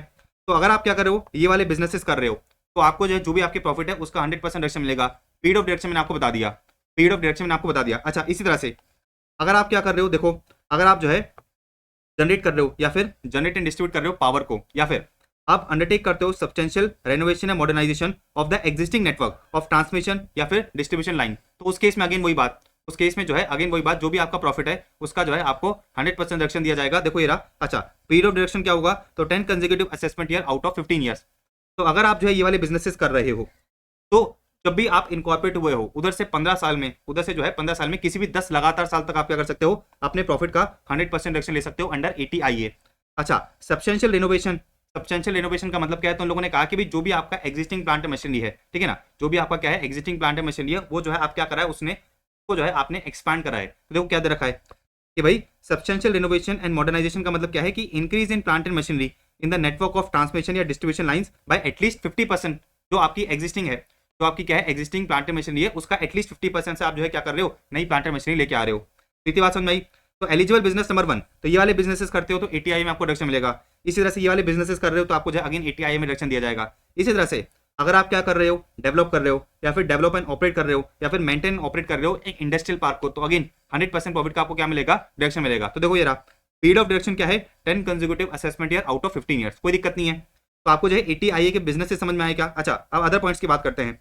इन लोगों ने एक और चीज कही कि भाई अगर आपको 80IA का डिडक्शन लेना है तो आपको जो है टैक्स अवॉइड कराना मैंडेटरी है। अच्छा फिर लोगों ने एक और चीज कहा कि भाई in case of transfer of business remaining deduction जो है बेसिकली ट्रांसफर को अलाउ करा जाएगा। क्या मतलब है भाई, फॉर एग्जांपल एक कंपनी थी ए लिमिटेड, फॉर एग्जांपल एक कंपनी थी ए लिमिटेड जो 80IA का बिजनेस कर रही थी, उसको जो है 10 लगातार साल तक क्या मिलेगा, डिडक्शन मिलेगा। अच्छा उससे 2 साल तो डिडक्शन ले लिया, फिर जो है बेसिकली ए लिमिटेड क्या हो गई, बी लिमिटेड में मर्ज हो गई, तो सीधी सी बात है अगले 8 साल का डिडक्शन कौन ले लेगी, अगले 8 साल का जो डिडक्शन है वो बी लिमिटेड ले लेगी, वेरी इजी। अच्छा इन लोगों ने एक और चीज कही कि भाई जो आपका एलिजिबल बिजनेस है it should commence operation on or before 1 April 2017। तो 1 अप्रैल 2017 तक आपको जो है बिजनेस चालू करना पड़ेगा अगर आप 80IA का डिडक्शन लेना चाहते हो तो। अच्छा इन लोगों ने एक और चीज कही भाई for the purpose of deduction profit of the eligible business shall be computed as if the eligible business were the only source of income of the assessee during the relevant previous year. तो इन लोगों ने simple सी बात ये कही कि भाई डिडक्शन लेते समय बाकी आपके जो बिजनेसेस चल रहे हैं उनको इग्नोर कर देना, जो आपका एलिजिबल बिजनेस है उसी को ओनली सोर्स ऑफ इनकम मानना for the purpose of calculation of profit जिसका आप करंट में डिडक्शन लेना चाहते हो। अच्छा अब मेरी बात जो है बड़े ध्यान समझना, इन लोगों ने एक और चीज कही कि भाई अगर आप क्या कर रहे हो, बिजनेस कर रहे हो एज अ वर्क कॉन्ट्रैक्टर, तो आपको जो है डिडक्शन नहीं मिलेगा। तो deduction not available to the work contractor, तो जो आपके बिजनेसेस हैं अगर आपने उसको as a work contract execute करा है तो आपको जो है डिडक्शन नहीं दिया जाएगा। अच्छा देखो आपका जो है बेसिकली एक बिजनेस है जो 80IA में फॉल करता है और एक दूसरा बिजनेस है। अच्छा अगर आपने क्या कर रखा है, इन दोनों बिजनेस में कोई ऐसे ट्रांजेक्शन कर रखे हैं जो फेयर मार्केट वैल्यू पे नहीं है, तो डिडक्शन निकालते समय आपको क्या करना पड़ेगा, डिडक्शन निकालते समय आपको जो है उन ट्रांजेक्शन को फेयर मार्केट वैल्यू पे ही कंसिडर करना पड़ेगा। देखो transfer of goods and services between the eligible business and other business of the SSC, ठीक है ना, if not at market value तो profits of the eligible business for deduction will be computed considering the market value. तो simple सी बात इन लोगों ने कही कि भाई अगर आपने कोई ट्रांजेक्शन फेयर मार्केट वैल्यू पे नहीं कर रखे तो for the purpose of calculation of profit for the purpose of deduction under 80IA आप जो है उन प्रॉफिट को कैलकुलेट करोगे एज इफ उन ट्रांजेक्शन को आपने क्या करा है, मार्केट वैल्यू पे शो करा है।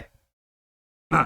अच्छा मेरी बात बड़ी ध्यान समझना, इन लोगों ने एक और चीज कही कि भाई conditions to exempt profit from housing या other activity being integral part of the highway project. इन लोगों ने कहा कि भाई अगर आप क्या कर रहे हो, ये वाला बिजनेस कर रहे हो, ये वाला बिजनेस कर रहे हो, तो आपको जो है अगर डिडक्शन लेना है तो आपको कुछ और कंडीशन सेटिस्फाई करनी पड़ेगी। क्या कंडीशन है, इन लोगों ने कहा कि जो भी आपका प्रॉफिट है उसको आपने क्या करा है, स्पेशल रिजर्व अकाउंट में ट्रांसफर करा है। अच्छा the profit is utilised for the highway project, ठीक है ना, the profit is actually utilised for the highway project excluding housing and other activities being, ठीक है ना, excluding housing and other activities within 3 years following the year of transfer to the reserve account. तो इन लोगों ने simply ये बात कही कि भाई जो भी आपका ये बिजनेस है, जो भी आपका ये बिजनेस है, उसके प्रॉफिट को आपने स्पेशल रिजर्व अकाउंट में ट्रांसफर करा है। अच्छा, फिर आप क्या करोगे, इस स्पेशल रिजर्व अकाउंट में जो आपने प्रॉफिट ट्रांसफर करा है उसको जो है एक्चुअली हाउसिंग, उसको जो है एक्चुअली हाईवे प्रोजेक्ट के लिए यूटिलाइज करोगे। अच्छा, और कब तक यूटिलाइज करना है, तो लोगों ने कहा कि जिस साल ट्रांसफर करा था, इस साल ट्रांसफर करा था उसके विद इन 3 years आपको यूटिलाइज करना पड़ेगा। किसके लिए, हाईवे प्रोजेक्ट के लिए यूटिलाइज करना पड़ेगा, हाउसिंग एंड अदर एक्टिविटीज के लिए यूटिलाइज नहीं कर सकते। फिर लोगों ने एक और चीज कही कि जितना भी अमाउंट आपका 3 साल के एंड पे अनयूटिलाइज रह गया वो आपकी इनकम मान ली जाएगी। तो amount remaining unutilised shall be chargeable to tax as the income of the year in which the transfer to the reserve account to place, ठीक है ना। तो अगर आपने जो है क्या करा, विद इन 3 years यूटिलाइज नहीं करा, विद इन 3 years यूटिलाइज नहीं करा, तो जितना भी अनयूटिलाइज अमाउंट है वो आपका क्या मान लिया जाएगा, इनकम मान लिया जाएगा। और इनकम किस साल का माना जाएगा, जिस साल आपने क्या करा था, रिजर्व अकाउंट में ट्रांसफर करा था। डन है। तो 80IA आपको जो पूरा समझ में आता है। अब एक नेक्स्ट सेक्शन पे चलते हैं अपन, 80IAB। 80IAB अपने को ये कहता है कि अगर आप क्या कर रहे हो, बिजनेस कर रहे हो ऑफ डेवलपिंग अ सेल्स, और आपने बिजनेस को जो है कमेंस करा है बिफोर 1st of April 2017, तो उस केस में जितना भी आपका प्रॉफिट है उसका आप 100% क्या कर सकते हो, डिडक्शन ले सकते हो। अच्छा, और पीरियड ऑफ डिडक्शन क्या होगा, तो इन लोगों ने कहा कि भाई किसी भी 10 लगातार साल तक आउट ऑफ 15 years आप क्या कर सकते हो, डिडक्शन ले सकते हो। अच्छा, इन लोगों ने एक और चीज कही कि भाई अगर आप क्या करते हो, डेवलप करते हो, डेवलप एंड ऑपरेट करते हो, या फिर मेंटेन एंड ऑपरेट करते हो इंडस्ट्रियल पार्क या फिर सेज को। तो इंडस्ट्रियल पार्क कहाँ था, देखो ये रहा भाई, इंडस्ट्रियल पार्क ये रहा और सेज ये रहा, ठीक है ना। तो बेसिकली अगर आप जो है इन बिजनेसेस में इंगेज हो और अगर आपने क्या करा है, अपनी प्रॉपर्टी या फिर अपने स्पेस को किराए पे दे रखा है, तो जो भी आपका रेंट मिल रहा है उसको जो है पीजीपी इनकम ही माना जाएगा, वो जो है क्या है, डिडक्शन के लिए एलिजिबल है। तो income from letting out of the premises developed, ठीक है ना, income from the letting out of the premises या फिर developed space along with other facilities in the industrial park या says is to be charged to tax as PGP। इसका मतलब क्या है कि भाई अगर आपने क्या करा है, अपने प्रीमाइसेस को रेंट पे दे रखा है, तो जो भी रेंटल इनकम आ रही है उसको जो है क्या मानेंगे अपन, प्रॉफिट का ही पार्ट मानेंगे, पीजीपी के प्रॉफिट का पार्ट मानेंगे, एंड अकॉर्डिंगली आप क्या कर सकते हो, डायरेक्शन ले सकते हो। डन है। तो 80IA समझ में आया, IAB समझ में आया। अब बात करेंगे 80IAC की। तो 80IAC अपने को ये बताता है कि भाई अगर आप एक क्या हो, एक एलिजिबल स्टार्टअप हो। एलिजिबल स्टार्टअप का मतलब क्या है कि भाई कंपनी और एलएलपी जो है एक ऐसे बिजनेस में इंगेज है विच इन्वॉल्व्स इनोवेशन या डेवलपमेंट ऑफ न्यू प्रोडक्ट या फिर डेवलपमेंट ऑफ प्रोसेसेस या services driven by the technology या इंटेलेक्चुअल प्रॉपर्टी। अच्छा, जिससे आप क्या कर रहे हो, या तो जो है एम्प्लॉयमेंट जनरेशन कर रहे हो या फिर वेल्थ क्रिएशन कर रहे हो, और आपने जो है अपना बिजनेस क्या करा है, इनकॉर्पोरेट करा है ऑन और आफ्टर 1st of April 2016, लेकिन before 31st of March 2030, and जिस भी साल आप डिडक्शन लेना चाहते हो उस साल का टर्नओवर 100 करोड़ से ज्यादा नहीं होना चाहिए। तो बेसिकली अगर आप जो है इन कंडीशन को फुलफिल करते हो, इन कंडीशन को क्या करते हो, फुलफिल करते हो, तो लोगों ने सिंपल सी बात ये कही कि जिस साल आप इनकॉर्पोरेट हुए थे, जिस साल आप इनकॉर्पोरेट हुए थे, उधर से लेके 10 साल में किसी भी 3 लगातार साल तक आप क्या कर सकते हो, अपने प्रॉफिट का जो है 100% डिडक्शन ले सकते हो। पढ़ो, अमाउंट ऑफ डिडक्शन क्या दे रखा है कि 100% profit, 100% of the profit for any 3 consecutive previous year out of 10 years beginning, ठीक है ना, beginning from the year in which the startup is incorporated. तो जिस साल आप इनकॉर्पोरेट हुए थे, उधर से 10 साल, उधर से लेके आप जो है 10 साल काउंट करना, इस 10 साल में किसी भी 3 साल आप अपने क्या कर सकते हो, प्रॉफिट को एग्जाम कर सकते हो। अच्छा, और ये 3 साल क्या होने चाहिए, कंसेक्यूटिव प्रीवियस ईयर होना चाहिए। अच्छा, इन लोगों ने एक और चीज कही कि जिस भी साल आप क्या करना चाहते हो, डिडक्शन लेना चाहते हो, उस साल का टर्नओवर 100 करोड़ से ज्यादा नहीं हो सकता। अच्छा, कुछ कंडीशंस है। इन लोगों ने कहा कि भाई अगर आप जो है क्या करना चाहते हो, 80IAC में जो है डिडक्शन लेना चाहते हो, तो कुछ कंडीशंस है। आपका जो स्टार्टअप का बिजनेस है, it is not found by splitting up या reconstruction of business already in existence. फिर लोगों ने एक और चीज कही कि भाई स्टार्टअप में जो है आप second hand plant and machinery को नहीं डाल सकते, लेकिन second hand plant and machinery जो है अप टू 20% तक डाल सकते हो। अच्छा, फिर लोगों ने एक और चीज कही कि भाई इन प्लांट एंड मशीनरी को जो है second hand plant and machinery नहीं माना जाएगा। तो अगर आपने कोई प्लांट एंड मशीनरी इंडिया में इंपोर्ट कराई है और इंपोर्ट कराने से पहले इंडिया में वो पहले कभी भी यूज नहीं हुई थी, और इंपोर्ट कराने से पहले इंडिया में किसी भी पर्सन ने जो है उस पर डेप्रिसिएशन नहीं ले रखा था, तो इसको जो है second hand plant and machinery नहीं माना जाएगा। Very easy. तो अपने कंडीशंस देख ली, अपने क्या करा, कंडीशन देख ली, अपन एक चीज देखी कि भाई जो आपका क्या है, जो आपका स्टार्टअप है वो basically it is not found by splitting up या reconstruction of business already in existence. लेकिन एक एक्सेप्शन दे रखा है। एक्सेप्शन क्या है, 33B का है कि 33B का जो एक्सेप्शन है वो सेटअप वाला जब मैं आपको रिवीजन कराऊंगा वहां पे जो है ये 33B क्या होता है अच्छी तरह समझा दूंगा। डन है। तो ये 80IAC आपको समझ में आया। फिर आगे बढ़ते हैं 80IB। 80IB क्या बोलता है समझना। इन लोगों ने कहा कि deduction in respect of business of processing, आप क्या कर रहे हो, प्रोसेसिंग कर रहे हो, या फिर preservation and packaging of fruits या वेजिटेबल्स और मीट या मीट प्रोडक्ट्स, पोल्ट्री और मराइन और डेयरी प्रोडक्ट्स, और from the integrated business of handling, storage and production of food grains. मतलब अगर आप जो है इन वाले बिजनेसेस में इंगेज हो, फॉर एग्जाम्पल आप क्या कर रहे हो, फ्रूट्स की प्रोसेसिंग कर रहे हो, या फिर फ्रूट्स की पैकेजिंग कर रहे हो, या फ्रूट्स का प्रिजर्वेशन कर रहे हो, तो उस केस में इन लोगों ने कहा कि भाई आपको जो है क्या मिलेगा, 10 लगातार साल तक जो है जो भी आपका प्रॉफिट है उसका जो है आपको क्या मिलेगा, डिडक्शन मिलेगा। अच्छा, इन लोगों ने कहा कि पहले 5 साल में जितना भी आपका प्रॉफिट है उसका 100% डिडक्शन दिया जाएगा, और अगले 5 साल में जो है आपको 25% डिडक्शन मिलेगा। लेकिन अगर आप एक कंपनी हो तो ये 25% की रेट कितनी हो जाएगी, 30% हो जाएगी। Very easy. अब बात करेंगे मोदी जी के सपने की। मोदी जी ने बोला था कि भाई हर इंसान को क्या मिलेगा, हर इंसान को जो है बेसिकली एक घर मिलेगा। तो ATIBA क्या दे रखा है, अगर आप बिजनेस कर रहे हो of developing and building housing projects या फिर रेंटल हाउसिंग प्रोजेक्ट्स। तो देखो इन लोगों ने कहा कि भाई अगर एक मैं बिल्डर हूं, अगर मैं क्या हूं, एक बिल्डर हूं और मैंने क्या करा है, कोई हाउसिंग प्रोजेक्ट को क्या करा है, हाउसिंग प्रोजेक्ट जो है बेसिकली लगाया है। हाउसिंग प्रोजेक्ट का मतलब क्या है कि भाई फॉर एग्जांपल मैंने जो है क्या करा, गरीबों के लिए एक फ्लैट बनाए, फ्लैट्स बनाए।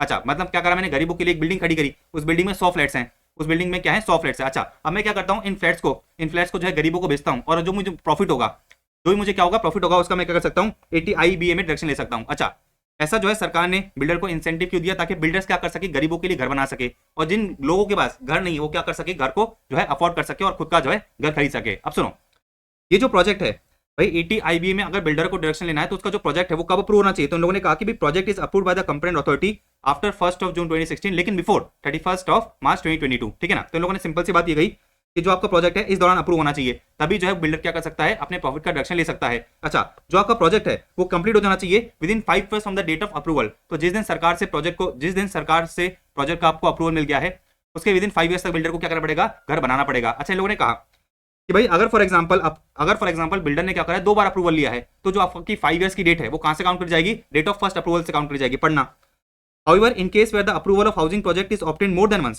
project shall be deemed to have been approved on the date on which the housing project was first approved by the competent authority, and the project shall be deemed to have been completed when a certificate of completion as a whole is obtained in writing। तो देखो अपन ने क्या बोला, अपन ने बोला कि भाई आपका जो प्रोजेक्ट है डेट ऑफ अप्रूवल के विद इन 5 years क्या होना चाहिए, कंप्लीट हो जाना चाहिए। अच्छा, प्रोजेक्ट को जो है कंप्लीट कब माना जाएगा, जब सरकार आपको क्या करेगी, एक सर्टिफिकेट ऑफ कंप्लीशन इशू करके दे देगी। तो जो भी आपकी कंप्लेंट अथॉरिटी है, वो अगर आपको एक सर्टिफिकेट ऑफ कंप्लीशन इशू करके दे देती है तो इसका मतलब ये कि भाई जो बिल्डर का प्रोजेक्ट है वो क्या हो चुका है, कंप्लीट हो चुका है।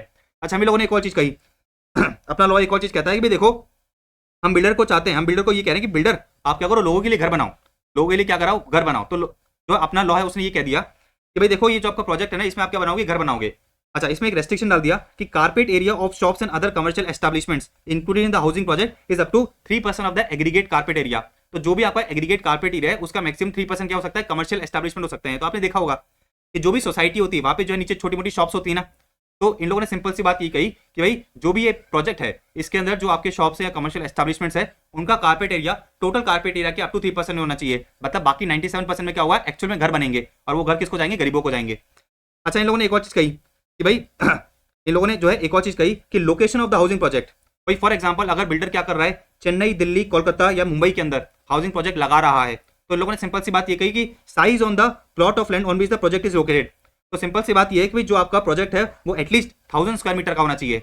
मतलब अगर बिल्डर क्या करता है, इन सिटीज में प्रोजेक्ट लगा रहा है, तो प्रोजेक्ट का जो आपका प्रोजेक्ट है, तो आपका जो प्रोजेक्ट है सीधी सी बात है लैंड पे बनेगा, तो लैंड का जो साइज है वो कितना होना चाहिए, एटलीस्ट 1000 स्क्वायर मीटर होना चाहिए। अच्छा, इन सीरीज के अलावा कोई दूसरा प्लेस है तो वहां पे जो साइज ऑफ प्लॉट है, जो आपका साइज ऑफ प्लॉट है जिस पे आपका प्रोजेक्ट बनेगा वो कितना होना चाहिए, एटलीस्ट 2000 स्क्वायर मीटर होना चाहिए। अब मेरी बात सुनो, फिर एक और कंडीशन डाली, carpet area of the residential unit comprise in the housing project. तो सीधी सी बात है, इन लोगों ने कहा कि भाई अगर इन सिटीज में प्रोजेक्ट डाला जा रहा है तो एक घर जो आपका क्या है, एक घर है उसका साइज कितना होगा, उसका साइज होगा not more than 30 square metre, not more than 30 square metre. तो सिंपल सी बात इन लोगों ने ये कही कि भाई आप बड़े बड़े घर नहीं बना सकते, आप जो है बड़े बड़े घर नहीं बना सकते, छोटे छोटे घर बनाओ, ताकि जो है ज्यादा गरीब क्या हो सके, अकोमोडेट हो सके, ज्यादा गरीब जो है क्या कर सके, ज्यादा गरीब जो है घर खरीद सके। तो ऐसा मत करना कि भाई आपने क्या करा, एक लैंड लिया 1000 स्क्वायर मीटर का एक लैंड लिया और उस पर जो है एक आलीशान बंगला बना दिया, उसको जो है प्रोजेक्ट नहीं माना जाएगा। तो सिंपल सी बात इन लोगों ने ये कही कि भाई अगर आप इन सिटीज में हो, अगर आप क्या हो इन सिटीज में हो, तो बेसिकली आपका प्लॉट ऑफ लैंड कितना होना चाहिए, एटलीस्ट 1000 स्क्वायर मीटर होना चाहिए। अच्छा, अब ये जो आपका क्या है प्लॉट ऑफ लैंड है, इस पे आप क्या करोगे, बहुत सारे फ्लैट्स बनाओगे, तो एक जो फ्लैट है उसका साइज कितना होना चाहिए, मैक्सिमम 30 स्क्वायर मीटर।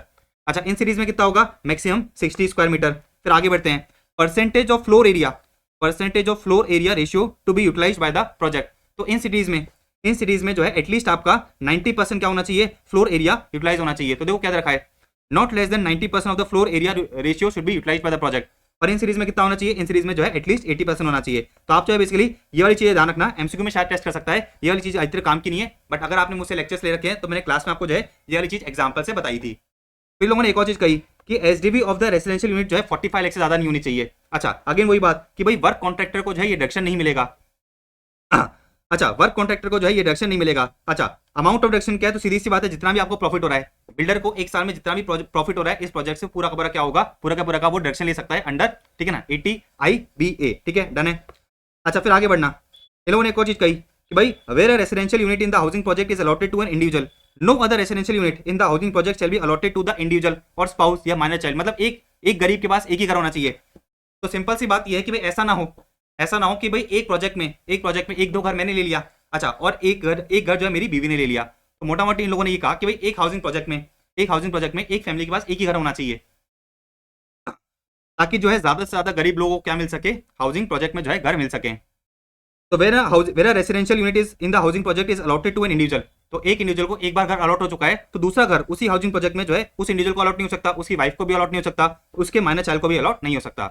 अच्छा सुनो मेरी बात, इन लोगों ने कहा कि भाई अगर हाउसिंग प्रोजेक्ट जो है विद इन 5 ईयर्स कंप्लीट नहीं हुआ, अगर housing project with in 5 years complete नहीं हुआ तो उस केस में क्या होगा, तो उस केस में सिंपल सी बात यह है कि भाई अगर जो आपका बिल्डर है उसने ऑलरेडी कोई डायरेक्शन ले रखा है 80 IBA में, तो जो है उसकी इनकम मानी जाएगी। पढ़ना, where the housing project is not completed within 5 years from the date of approval by the competent authority and in respect of which a deduction has been claimed under this section, the total amount of deduction so claimed, जितना भी builder ने deduction लिया है, shall be deemed to be the income of the builder chargeable under the PGP of the previous year in which the 5 years expires। Very easy। तो basically हमने condition डाली थी कि भाई 5 साल में आपको क्या करना है, हाउसिंग प्रोजेक्ट को कंप्लीट करना है। अच्छा, बिल्डर ने जो है 5 साल में हाउसिंग प्रोजेक्ट को कंप्लीट नहीं करा, तो सिंपल सी बात सरकार ने ये बोली कि जितना भी डिडक्शन आप ऑलरेडी पिछले सालों में ले चुके हो 80 IBA में, वो आपकी जो है करंट ईयर की इनकम मानी जाएगी। करंट ईयर बोले तो जिस साल आपका 5 ईयर्स एक्सपायर हो रहा है। तो 80 IBA समझ में आ गया, मोदी जी का सपना था ये। फिर आगे बात करते हैं अपन 80 IE पे। तो 80 IE क्या कहता है समझना। इन लोगों ने कहा कि भाई deduction of business of certain undertaking in the north eastern states. North eastern states कौन कौन से हैं भाई? अरुणाचल प्रदेश हो गया, आसाम हो गया, मणिपुर हो गया, मेघालय हो गया, मिजोरम हो गया, नागालैंड हो गया, सिक्किम एंड त्रिपुरा हो गया। तो ये जो नॉर्थ ईस्टर्न स्टेट्स है ना, यहाँ पर टेररिज्म बहुत ज्यादा है। क्यों टेररिज्म बहुत ज्यादा है? क्योंकि वहाँ पे इंप्लॉयमेंट ही नहीं है, लोग ठाले बैठे हैं, तो ठाले बैठे तो ठाई ठाई करते रहते हैं। सरकार ने बोला कि भाई अपन को जो एक सोल्यूशन तो निकालना पड़ेगा, तो सरकार ने लोगों को मोटिवेट करा और लोगों को ये कहा कि भाई आप जो है नॉर्थ ईस्टर्न स्टेट में जाके बिजनेस करो, जो भी आपका प्रॉफिट होगा उसका हम आपको क्या करेंगे, डिडक्शन देंगे 80 IE में। तो देखो इन लोगों ने कहा कि भाई अगर आप जो है बिजनेस को क्या करते हो, एस्टैब्लिश करते हो before 1 April 2017 in any of the north eastern state, तो जो भी आपको प्रॉफिट हो रहा है, जो भी आपको क्या हो रहा है, प्रॉफिट हो रहा है, उसका जो है आपको क्या मिलेगा, उसका जो है आपको डिडक्शन दिया जाएगा, उसका जो है आपको क्या मिलेगा, डिडक्शन मिलेगा। और डिडक्शन कब तक मिलेगा? तो इन लोगों ने सिंपल सी बात ये कही कि जिस साल आपने बिजनेस को चालू करा है उधर से 10 कंसेक्यूटिव असेसमेंट ईयर तक आप क्या कर सकते हो, अपने जो है प्रॉफिट का 100% डिडक्शन ले सकते हो। अच्छा, बिजनेस का मतलब क्या है? कौन कौन से बिजनेस स्टार्ट करोगे? तो इन लोगों ने कहा कि भाई आप क्या कर रहे हो, आप जो वहां पे कोई आर्टिकल या थिंग को मैन्युफैक्चर कर रहे हो, या फिर आप क्या कर रहे हो, सब्सटेंशियल एक्सपांशन कर रहे हो टू मैन्युफैक्चर या produce any substantial to manufacture produce any eligible article, या फिर आप क्या करो, कोई भी दूसरा बिजनेस कर रहे हो जो यहाँ पे क्या है लिखा हुआ है। तो मोटा मोटी आपको इतना ध्यान रखना है कि भाई अगर आप जो है नॉर्थ ईस्टर्न स्टेट में जो है ये वाले बिजनेसेस करते हो, तो जो भी आपको प्रॉफिट आ रहा है उसका आपको जो है 100% डिडक्शन दिया जाएगा। अच्छा, सरकार ने मोटिवेट करा लोगों को कि भाई आप जाओ नॉर्थ ईस्टर्न स्टेट में बिजनेस को एस्टैब्लिश करो। आप बिजनेस को एस्टैब्लिश करोगे तो इंप्लॉयमेंट जनरेट होगा, तो वहां के लोग क्या करेंगे, नौकरियां करेंगे, ना कि ठाए ठाए करेंगे। ठीक है। अच्छा, हमने कहा कि भाई आपको क्या करना है, आपको जो है नॉर्थ ईस्टर्न स्टेट में एलिजिबल आर्टिकल और थिंग को मैन्युफैक्चर करना है। एलिजिबल आर्टिकल और थिंग का क्या मतलब है? तो इन लोगों ने कहा कोई भी आर्टिकल हो सकता है, लेकिन ध्यान रखना टबैको नहीं हो सकता, other than tobacco and manufactured tobacco substitutes. पान मसाला नहीं हो सकता, प्लास्टिक कैरी बैग नहीं हो सकता। अच्छा, articles produce by petroleum oil या फिर गैस रिफाइनरीज नहीं हो सकता। सिंपली इन लोग आपको ध्यान रखना है, कोई भी आर्टिकल हो सकता है अदर देन दीज थिंग्स। अच्छा, फिर लोगों ने कहा कि भाई आप क्या करो, नॉर्थ ईस्टर्न स्टेट में अगर आप ये वाले बिजनेसेस भी कर रहे हो तो भी आप क्या कर सकते हो, अपने प्रॉफिट्स का डायरेक्शन ले सकते हो। कौन कौन से बिजनेस है भाई? आपने क्या करा, होटल खोल लिया, एटलीस्ट 2 स्टार कैटेगरी का होना चाहिए। Adventure and leisure sports including ropeways. अच्छा, providing medical and health services in the nature of nursing home with minimum capacity of 25 beds. अच्छा, आपने क्या करा, ओल्ड एज होम खोल लिया, बायोटेक्नोलॉजी का बिजनेस है, इन्फॉर्मेशन टेक्नोलॉजी का बिजनेस है, manufacturing of information technology hardware हो गया, या फिर प्रोवाइडिंग वोकेशनल ट्रेनिंग इंस्टीट्यूट हो गया। तो मोटा मोटी अगर आप क्या करते हो, ये वाले बिजनेसेस करते हो, तो जो भी आपको प्रॉफिट हो रहा है उसका जो है आपको 10 लगातार साल तक का डायरेक्शन दिया जाएगा। अच्छा, हमने कहा कि भाई आप क्या करो, या तो जो है क्या करो, एलिजिबल आर्टिकल और थिंग का मैन्युफैक्चर करो, या फिर आप क्या कर सकते हो, जो आपका बिजनेस अभी है, जो भी आपका एलिजिबल आर्टिकल का बिजनेस है, अगर आप उसमें सब्सटेंशियल एक्सपेंशन करते हो तो भी जो है क्या माना जाएगा, 80 IE का बिजनेस माना जाएगा। सब्सटेंशियल एक्सपेंशन का मतलब क्या है? तो उन लोगों ने कहा कि भाई जो भी आपका लास्ट प्रीवियस ईयर के एंड पे प्लांट एंड मशीनरी है, उसका एटलीस्ट 25% से आपको क्या करना पड़ेगा, प्लांट एंड मशीनरी को इंक्रीज करना पड़ेगा। तो increase in the investment in plant and machinery by at least 25% of the book value of plant and machinery as on the first day of the previous year in which the substantial expansion takes place. Very easy. तो ये हो गया अपना 80 IE। अब बढ़ते हैं JJA पे। 80 JJA पे क्या बोल रहा है ये? तो अगर आप क्या करते हो, अगर आप जो है बेसिकली बायोडिग्रेडेबल वेस्ट को कलेक्ट करते हो, प्रोसेस करते हो, ट्रीट करते हो। अच्छा, बायोडिग्रेडेबल वेस्ट को आपने प्रोसेस करा, क्यों करा भाई? फॉर जनरेटिंग पावर या फॉर जनरेटिंग बायोगैस या फिर फॉर प्रोड्यूसिंग बायो फर्टिलाइजर। तो उस केस में जो भी आपको क्या हो रहा है, इस बिजनेस से प्रॉफिट हो रहा है, उसका हम आपको क्या करेंगे, उसका हम आपको 100% डिडक्शन देंगे। कब तक मिलेगा? तो उन लोगों ने कहा भाई जिस साल आपने बिजनेस को चालू करा है उधर से लेके 5 लगातार साल तक जो भी आपको प्रॉफिट हो रहा है उसका 100% आपको रिडक्शन मिल जाएगा। इतनी बात समझ में आई? या फिर आप क्या कर रहे हो, देखो बायोडिग्रेडेबल वेस्ट को ट्रीट करके क्या कर रहे हो, पैलेट्स बना रहे हो, मेकिंग पैलेट्स या ब्रिकेट्स फॉर फ्यूल या फिर ऑर्गेनिक मैन्योर। तो बिजनेसेस आपको याद करने की जरूरत नहीं है, बस आपको मोटा मोटी पता होना चाहिए कि भाई कितना कितना आपको रिडक्शन मिलेगा, कितने कितने साल तक मिलेगा। अब बात करेंगे ATJJAA की, जो बहुत ज्यादा आपसे जो है टेस्ट करा जाता है आपके क्वेश्चंस में।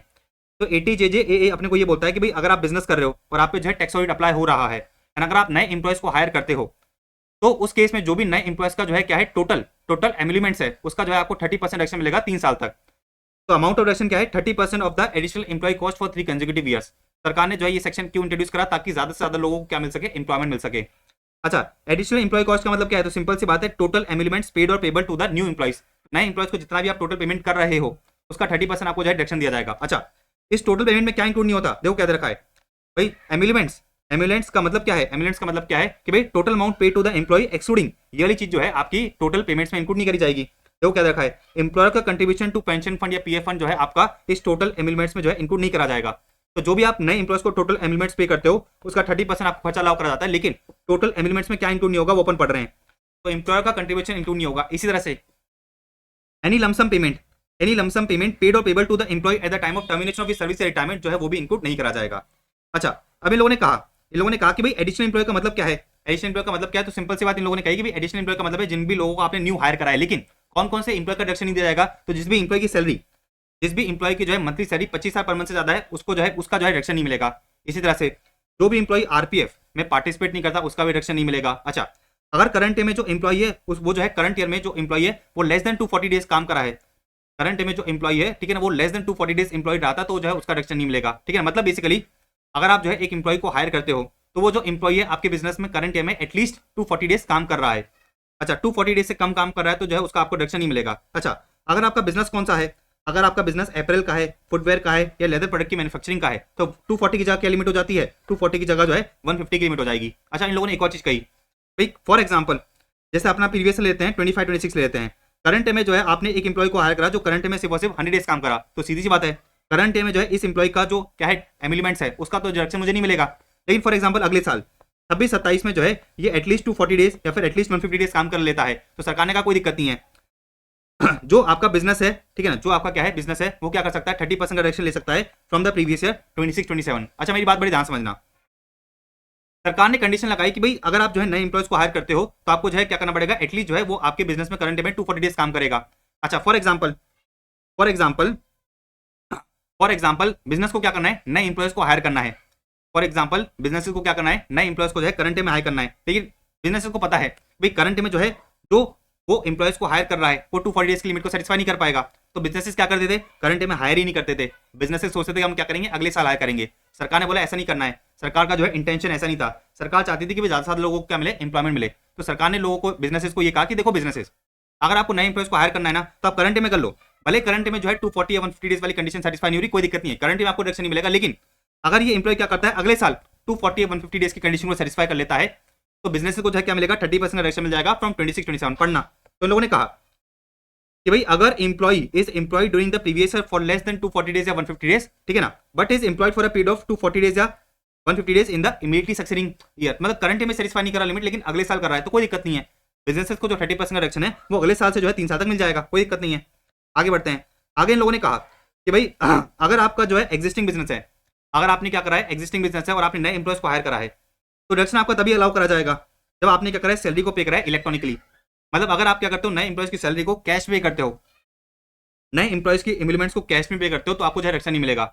लेकिन इन लोगों ने कहा कि भाई अगर आपका जो है फर्स्ट ईयर ऑफ बिजनेस है, अगर आपका फर्स्ट ईयर ऑफ बिजनेस है तो कैश वाले एमिलिमेंट्स भी आपको अलाउ कर दिए जाएंगे। तो अगर आपको फॉर एग्जांपल एग्जिस्टिंग बिजनेस है और आपने क्या करा है करंट में नए एम्प्लॉय को हायर करा है, करंट में नए एम्प्लॉय को हायर करा है एंड अगर आपने क्या करा उस एम्प्लॉय की सैलरी अगर आपने कैश में पे कर दी तो करंट में जो है आपको उस एम्प्लॉय की सैलरी का जो है डिडक्शन नहीं दिया जाएगा। तो अगर आपका एग्जिस्टिंग बिजनेस है तो आपको क्या करना पड़ेगा, इलेक्ट्रॉनिकली ही पे करना पड़ेगा अगर आप जो है डिडक्शन लेना चाहते हो JJAA के अंदर।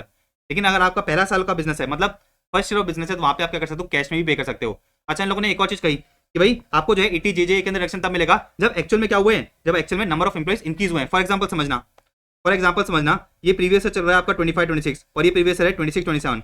अच्छा, 25-26 में आपके टोटल नंबर ऑफ एम्प्लॉयज थे 100।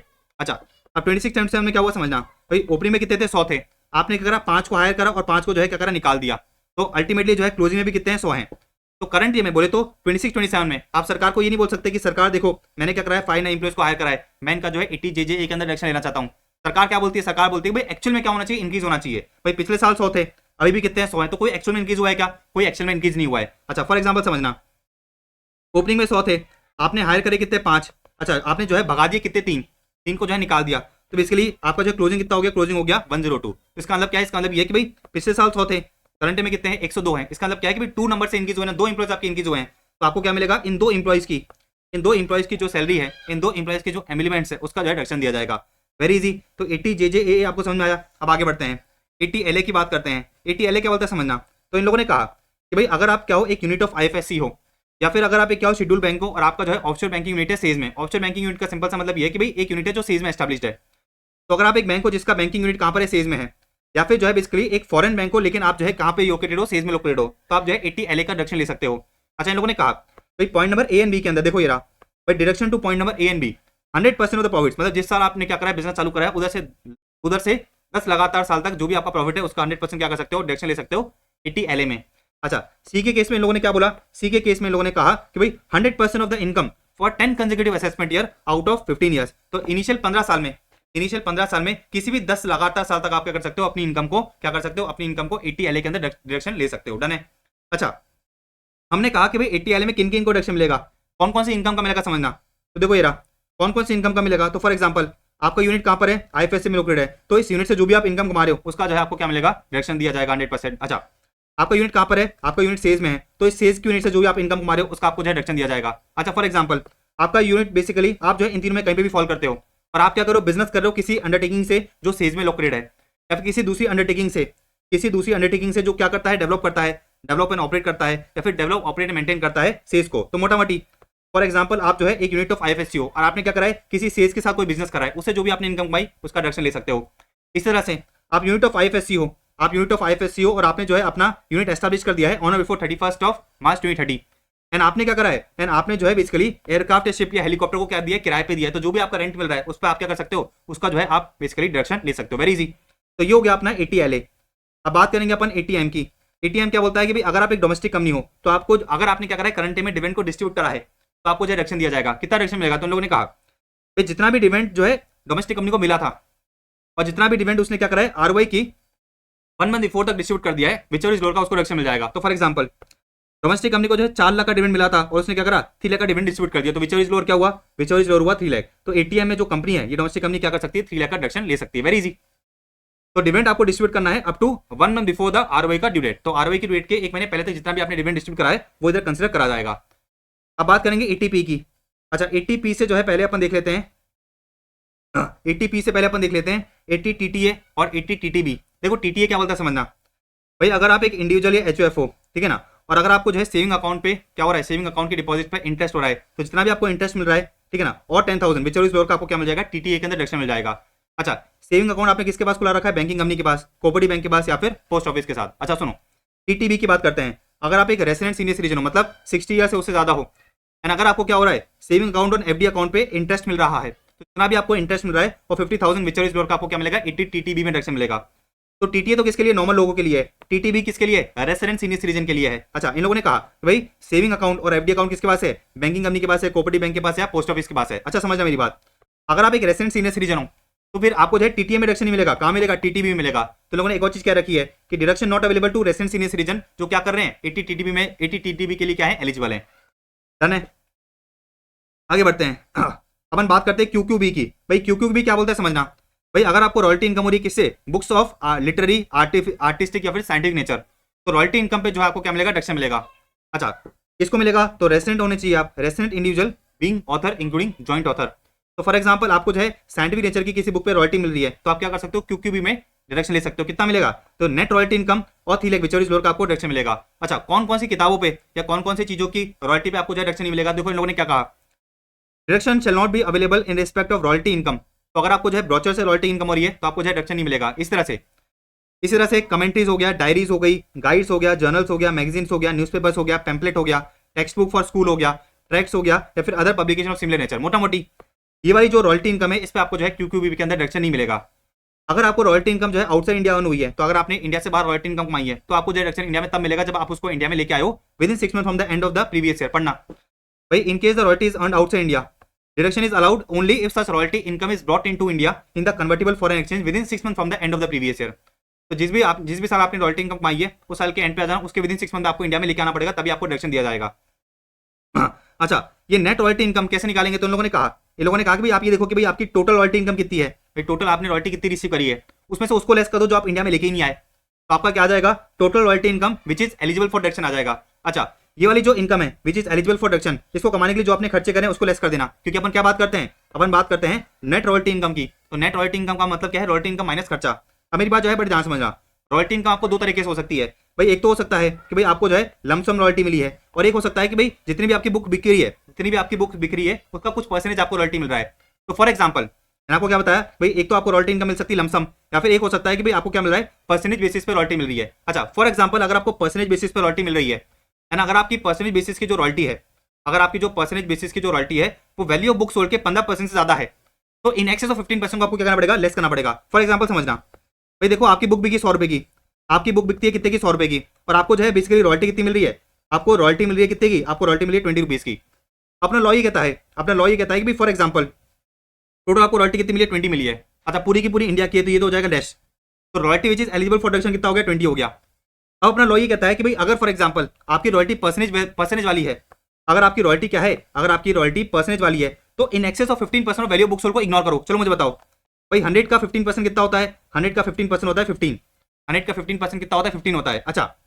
अच्छा, आपको एक्चुअल में रॉयल्टी कितनी मिली है? आपको एक्चुअल रॉयल्टी मिली है 20। तो अपना लॉ ये कहता है भाई 15 से एक्सेस में जितना भी है ना उसको अपन लेस कर देंगे। तो मुझे बताओ 15 से एक्सेस में कितना है? 5 है। तो देखो अपन क्या करेंगे? 20 में से 5 को लेस कर देंगे। 20 में आप क्या करोगे? 5 को लेस कर दोगे। फॉर एग्जाम्पल आपने जो है इस रॉयल्टी को कमाने के लिए 2 रुपए का खर्चा करा, तो आपकी नेट रॉयल्टी इनकम कितनी हो गई? 20 - 7 कितना हो गया? 20 - 7 हो गया 13। पास में आती? Very easy.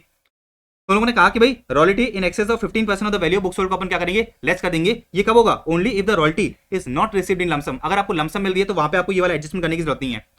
आपको क्या मिल गया? नेट रॉयल्टी इनकम मिल गई। इस नेट रॉयल्टी इनकम को थिलेक्स से कंपेयर करना, विच और फ्लोर का क्यूक्यूबी में आपको डिडक्शन मिल जाएगा। अब बात करेंगे किसकी? आरआरबी की। आरआरबी क्या बोलता है कि भाई अगर आपको किसी पेटेंट पे रॉयल्टी इनकम हो रही है तो उसका डिडक्शन मिलेगा आरआरबी में। किसको मिलेगा? रेसिडेंट इंडिविजुअल इंक्लूडिंग को ओनर ऑफ द पेटेंट, ठीक है ना? रेसिडेंट इंडिविजुअल इंक्लूडिंग को ओनर। अच्छा, कितना मिलेगा? तो जितना भी आपका रॉयल्टी इनकम है, नेट रॉयल्टी इनकम है, और थिलेक विच और फ्लोर का आपको मिलेगा। अच्छा, पेटेंट को यूज करके अगर आपने कोई प्रोडक्ट बनाया है, भाई देखो इसमें जो है आपको किसका डिडक्शन मिल रहा है? पेटेंट पे रॉयल्टी हो रही है जो, उसका डिडक्शन मिल रहा है। अच्छा, पेटेंट को यूज करके आपने क्या करा है? कोई आर्टिकल मैन्युफैक्चर करा है, इसको सेल करके आपने कोई इनकम पाई, तो इस इनकम पे आपको डिडक्शन मिलेगा क्या? इस इनकम पे डिडक्शन नहीं मिलेगा। तो इन लोगों ने वही कहा कि deduction shall not be available on any consideration for the sale of product manufactured with the use of patented process. उसका जो आपको डिडक्शन नहीं मिलेगा। आगे वही बात, अगर आपने रॉयल्टी इंडिया के बाहर कमाई है तो अगर आपको डिडक्शन लेना है तो आप इंडिया में लेके आओ विद इन 6 मंथ्स। अच्छा, इन लोगों ने एक और चीज कही भाई, where the patent is subsequently revoked, ठीक है, या फिर name of the assessee was excluded from the patent register, तो उस केस में इन लोगों ने कहा deduction allowed during the period shall be deemed to have been wrongly allowed and the assessment shall be rectified.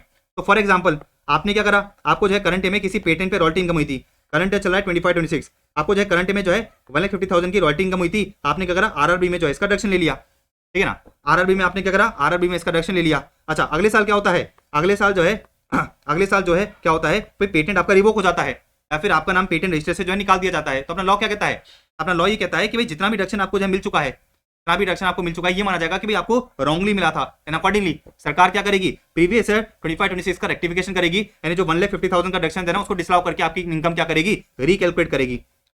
तो लोगों ने कहा कि भाई assessment shall be rectified under the provisions of 155। अच्छा, और ये सरकार जो है आपका इनकम को रिकैलकुलेट कब तक कर सकती है? तो लोगों ने कहा भाई 4 इयर्स में कर सकती है। एंड 4 इयर्स कहां से काउंट कर जाएंगे? 4 इयर्स काउंट कर जाएंगे from the end of the previous year in which the order of revocation of patent is passed. Very easy.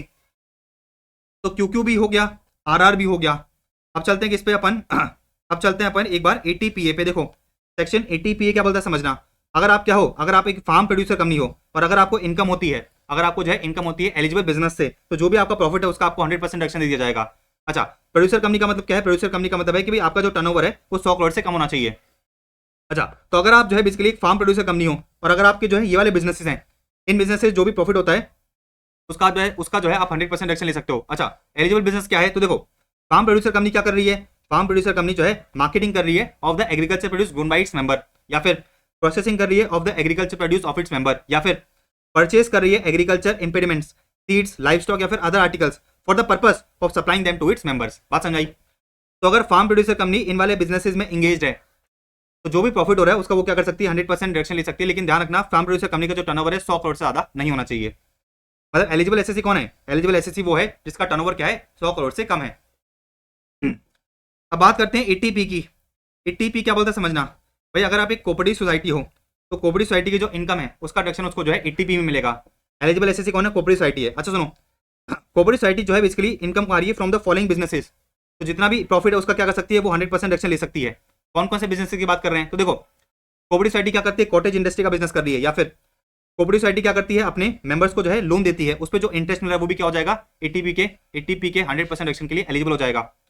या फिर एलिजिबल बिजनेस में और क्या क्या आता है, marketing of agriculture produce grown by its member, या फिर processing of agriculture produce grown by its member without the aid of power, या फिर collective disposal of labour to the members, या फिर fishing and other allied activities, या फिर purchase of these products, ठीक है ना, for the purpose of supplying them to the members. मोटा मोटी अगर कोऑपरेटिव सोसाइटी को जो है इन बिजनेस से इनकम हो रही है तो कोऑपरेटिव सोसाइटी क्या कर सकती है, जितना भी प्रॉफिट हो रहा है उसका 100% एक्शन ले सकती है एटीपी में।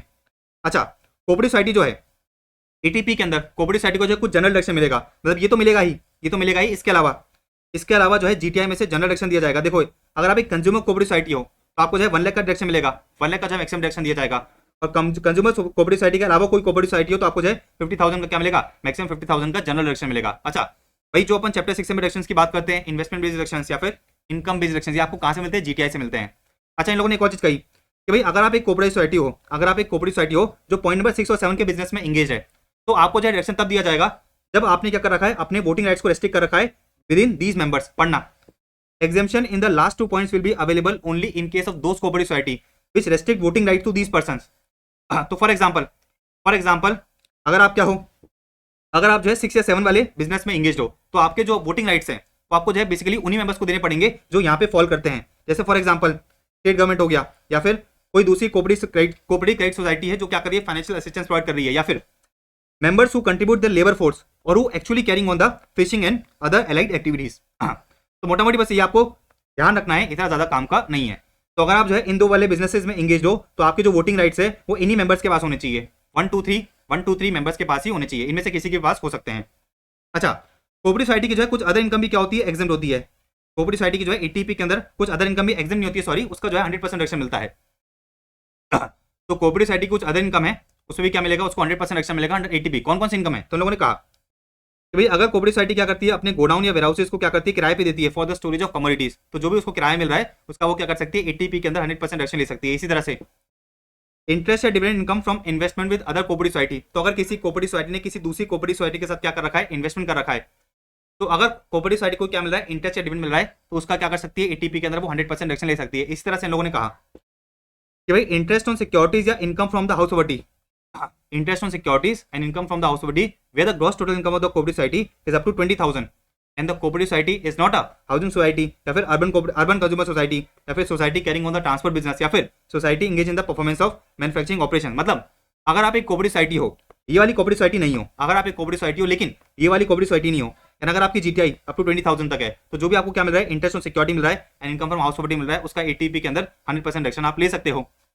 अच्छा देखो, मैं जानता हूँ ये बहुत सारा क्या है, डेटा है, ये बहुत सारा डेटा है, आपको सब कुछ याद करने की जरूरत नहीं है। कुछ इंपॉर्टेंट चीजें भी अगर आप याद कर लोगे तो आपको जो है आपका काम हो जाएगा। जैसे फॉर एग्जांपल आपको जो है ये वाली चीजें इतनी डेप्थ में याद करने की जरूरत नहीं है, आपको मोटा मोटी बस ये बताना चाहिए कि गोडाउन को किराए पे देने पे जो इनकम हो रही है, रेंट मिल रहा है, क्या होता है, एलिजिबल होता है। अच्छा, अगर किसी कोऑपरेटिव सोसाइटी ने किसी दूसरी कोऑपरेटिव सोसाइटी के पास क्या कर रखा है, इन्वेस्टमेंट कर रखा है, तो इस इन्वेस्टमेंट पे जो भी इंटरेस्ट डिविडेंड मिल रहा है वो भी क्या होता है, एलिजिबल फॉर एग्जेम्पशन होता है। तो मोटा मोटी आपको और भी होना चाहिए, डेप्थ में आपको जो है सब कुछ याद करने की जरूरत नहीं है। अच्छा, इन लोगों ने एक और चीज कही कि deduction in respect of profit of primary cooperative society. तो अगर आप एक क्या हो, प्राइमरी कोऑपरेटिव सोसाइटी हो, तो देखो इन लोगों ने क्या कहा कि 100% of the profits would be allowed as deduction from the GTI of the cooperative society, ठीक है ना, in case of primary cooperative society. आप क्या हो, एक प्राइमरी कोऑपरेटिव सोसाइटी हो और आप कौन से बिजनेस में एंगेज हो, आप जो है क्या करते हो, सप्लाई करते हो मिल्क, ऑयल सीड्स, फ्रूट्स या वेजिटेबल्स, ठीक है ना, grown by members to these persons, ठीक है। तो मोटा मोटी अगर आप एक प्राइमरी कोऑपरेटिव सोसाइटी हो और आप ये वाले बिजनेस में एंगेज हो, अच्छा ये वाला बिजनेस का मतलब क्या है कि फॉर एग्जांपल आप मिल्क सप्लाई करते हो एक दूसरी फेडरल कोऑपरेटिव सोसाइटी को, या फिर आप मिल्क सप्लाई करते हो किसी गवर्नमेंट कंपनी को, या फिर कॉर्पोरेशन एस्टैब्लिश बाय द सीजीआईजी को, तो जो भी आपको प्रॉफिट आ रहा है उसका आप क्या कर सकते हो, 100% डिडक्शन ले सकते हो अंडर एटीपी। अब सुनो मेरी बात, ये लोगों ने एक और चीज कही कि भाई एटीपी के अंदर जो है डिडक्शन कोऑपरेटिव बैंक को नहीं मिलेगा, कोऑपरेटिव बैंक को जो है एटीपी के अंदर एक्शन नहीं मिलेगा, लेकिन इन कोऑपरेटिव बैंक को जो है एटीपी के अंदर एक्शन मिल जाएगा। तो प्राइमरी एग्रीकल्चर क्रेडिट सोसाइटी या फिर primary cooperative agriculture and rural development bank. तो हमने कहा कि भाई कोऑपरेटिव बैंक को जो है एटीपी के अंदर एक्शन नहीं मिलता, लेकिन इन दोनों कोऑपरेटिव बैंक को जो है मिल जाता है। अच्छा, primary cooperative agriculture and rural development bank का मतलब क्या है? तो लोगों ने कहा कि भाई एक ऐसी society having its area of operation confined to a taluk and the principal object of which is to provide long term credit for agriculture and rural development activities. अच्छा, इन लोगों ने एक और चीज कही कि रीजनल रूरल बैंक को जो है एटीपी के अंदर रक्षण नहीं मिलेगा, तो आरआरबी नॉट एलिजिबल फॉर रक्षण अंडर एटीपी। अच्छा, फिर लोगों ने एक और चीज कही, क्या बोला? देखो भाई, cooperative society engage in providing credit facility to its member. अगर आप एक कोऑपरेटिव सोसाइटी हो और आप अपने मेंबर्स को क्या करते हो, आपका बिजनेस क्या है कि भाई आप जो है अपने मेंबर्स को क्रेडिट फैसिलिटीज देते हो, तो आपको जो है कोऑपरेटिव बैंक नहीं माना जाएगा। ये अगर आप एक कोऑपरेटिव सोसाइटी हो और आप जो है बेसिकली एक ऐसे बिजनेस में इंगेज हो जहां पर आप क्या करते हो, अपने मेंबर्स को क्रेडिट फैसिलिटीज देते हो, तो इसका मतलब ये नहीं कि आप एक कोऑपरेटिव बैंक बन गए। तो लोगों ने वही चीज कही, however cooperative society engaged in the providing credit facility to its members cannot be said to be cooperative bank। बात समझाई? Thus a cooperative societies are eligible for deduction under ATP। तो अगर आप एक कोऑपरेटिव सोसाइटी हो, और अगर आप क्या करते हो, अपने मेंबर्स को क्रेडिट फैसिलिटी प्रोवाइड करते हो, तो इसका मतलब ये नहीं कि आप कोऑपरेटिव बैंक बन गए। आप जो क्या कर सकते हो, बाकायदा एटीपी के अंदर डिडक्शन ले सकते हो। फिर लोगों ने एक और चीज कही कि भाई अगर कोऑपरेटिव सोसाइटी को जो है एटीआई में भी डिडक्शन लेना है, तो deduction under this section shall be allowed with reference to the GTI as reduced by the deduction allowable under eighty IA. तो फॉर एग्जांपल आपका जीटीआई कितना है? आपका जीटीआई है, देखो आपका जीटीआई कितना है, अपन अज्यूम करते हैं 10 लाख है। अच्छा, एटीआई में आपने क्या करा, एटीआई में फॉर एग्जांपल आपने 8 लाख का डिडक्शन लिया, तो एटीपी में कितना मिलेगा? तो लोगों ने कहा कि भाई एटीपी में आपको जो है बैलेंस 2 लाख का मिल जाएगा। ठीक है, डन है।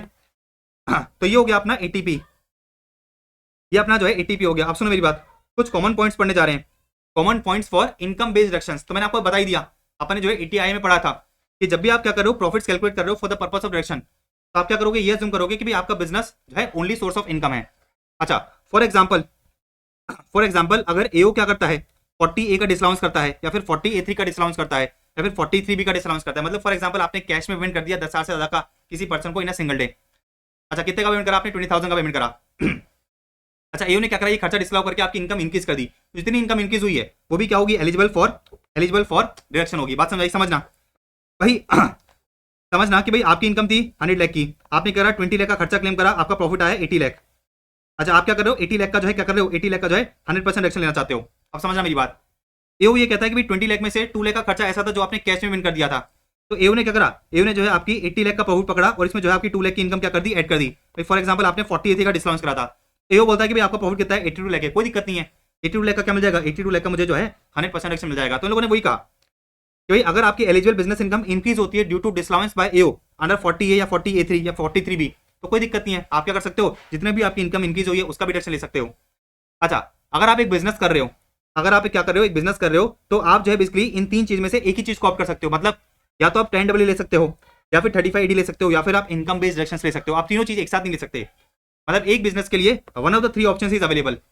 अच्छा सुनो मेरी बात, इन लोगों ने कहा कि भाई अगर आप जो है बिजनेस कर रहे हो इनकम बेस्ड डिडक्शंस में जो आपके एलिजिबल बिजनेस है उनमें से कोई आप बिजनेस कर रहे हो, और अगर आपको कोई मिलती है transport subsidy, power subsidy, interest subsidy, तो वो जो है आपके प्रॉफिट्स का ही पार्ट माना जाएगा, अकॉर्डिंगली आप उसको जो है क्या कर सकते हो, उसका डिडक्शन ले सकते हो। अच्छा, इन लोगों ने एक और चीज कही कि ड्यूटी ड्रॉबैक हो गया, ड्यूटी ड्रॉबैक रिसीट हो गया, डीईपीबी से अगर आपको कुछ पैसा मिला है तो वो जो है आपकी प्रॉफिट्स का पार्ट नहीं माना जाएगा। अच्छा, ड्यूटी ड्रॉबैक रिसीट क्या होता है, डीईपीबी क्या होता है, वो आपने कस्टम्स में पढ़ रखा है आपके आईडी वाले चैप्टर में।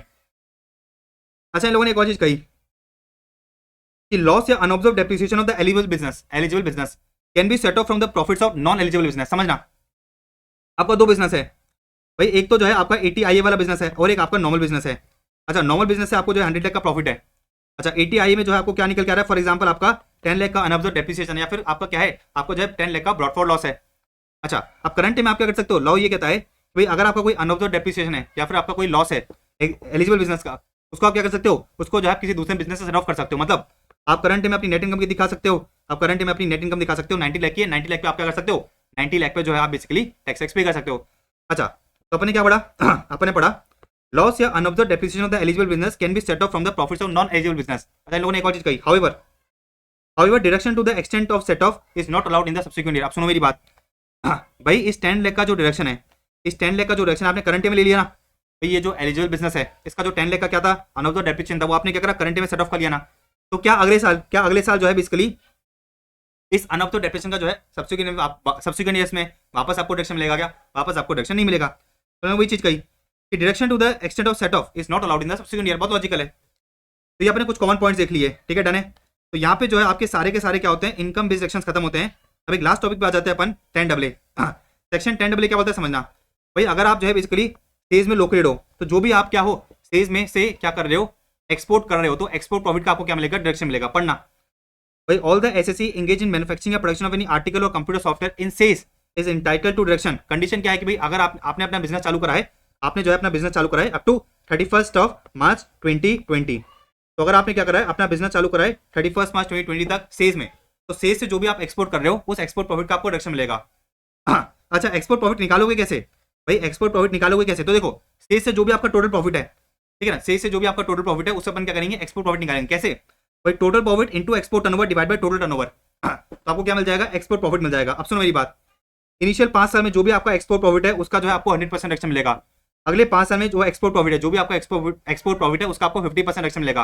अच्छा, डिडक्शन कहाँ मिलेगा, 10AA का डिडक्शन जो है, 10AA का भी जो आपको डिडक्शन है वो चैप्टर जो आपका जीटीआई उधर से मिलेगा, ठीक है ना। अच्छा, फिर अगले 5 साल में, ठीक है ना, तो पहले तो 10 साल हो गए, पहले 10 साल हो गए, फिर उसके बाद जो है अगले 5 साल में क्या होगा, 50% ऑफ द एक्सपोर्ट प्रॉफिट या फिर amount credited to the sales reinvestment reserve account which is lower का आपको क्या मिलेगा, डिडक्शन मिलेगा।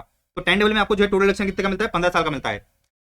अच्छा, मेरी बात बड़े ध्यान समझना। इन लोगों ने कहा कि भाई एक्सपोर्ट टर्नओवर और टोटल टर्नओवर में क्या इंक्लूड नहीं होता।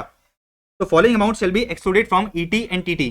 तो क्या अमाउंट एक्सक्लूड करना है, तो एफआईटीई को एक्सक्लूड करना है। एफ का मतलब क्या है, फ्रेट, आई का मतलब है इंश्योरेंस, टी का मतलब क्या है, टेलीकम्युनिकेशन चार्जेस, और ई का मतलब क्या है, expenses incurred in foreign exchange in rending services outside India. तो ये जो ईटी है और ये जो टीटी है इसमें अपन जो है एफआईटी को इंक्लूड नहीं करेंगे। अच्छा, अब प्रॉफिट में क्या क्या चीजें इंक्लूड नहीं होगी, तो इन लोगों ने कहा कि भाई प्रॉफिट में क्या क्या चीजें इंक्लूड नहीं होगी, तो ड्यूटी ड्रॉबैक इंक्लूड नहीं होगा।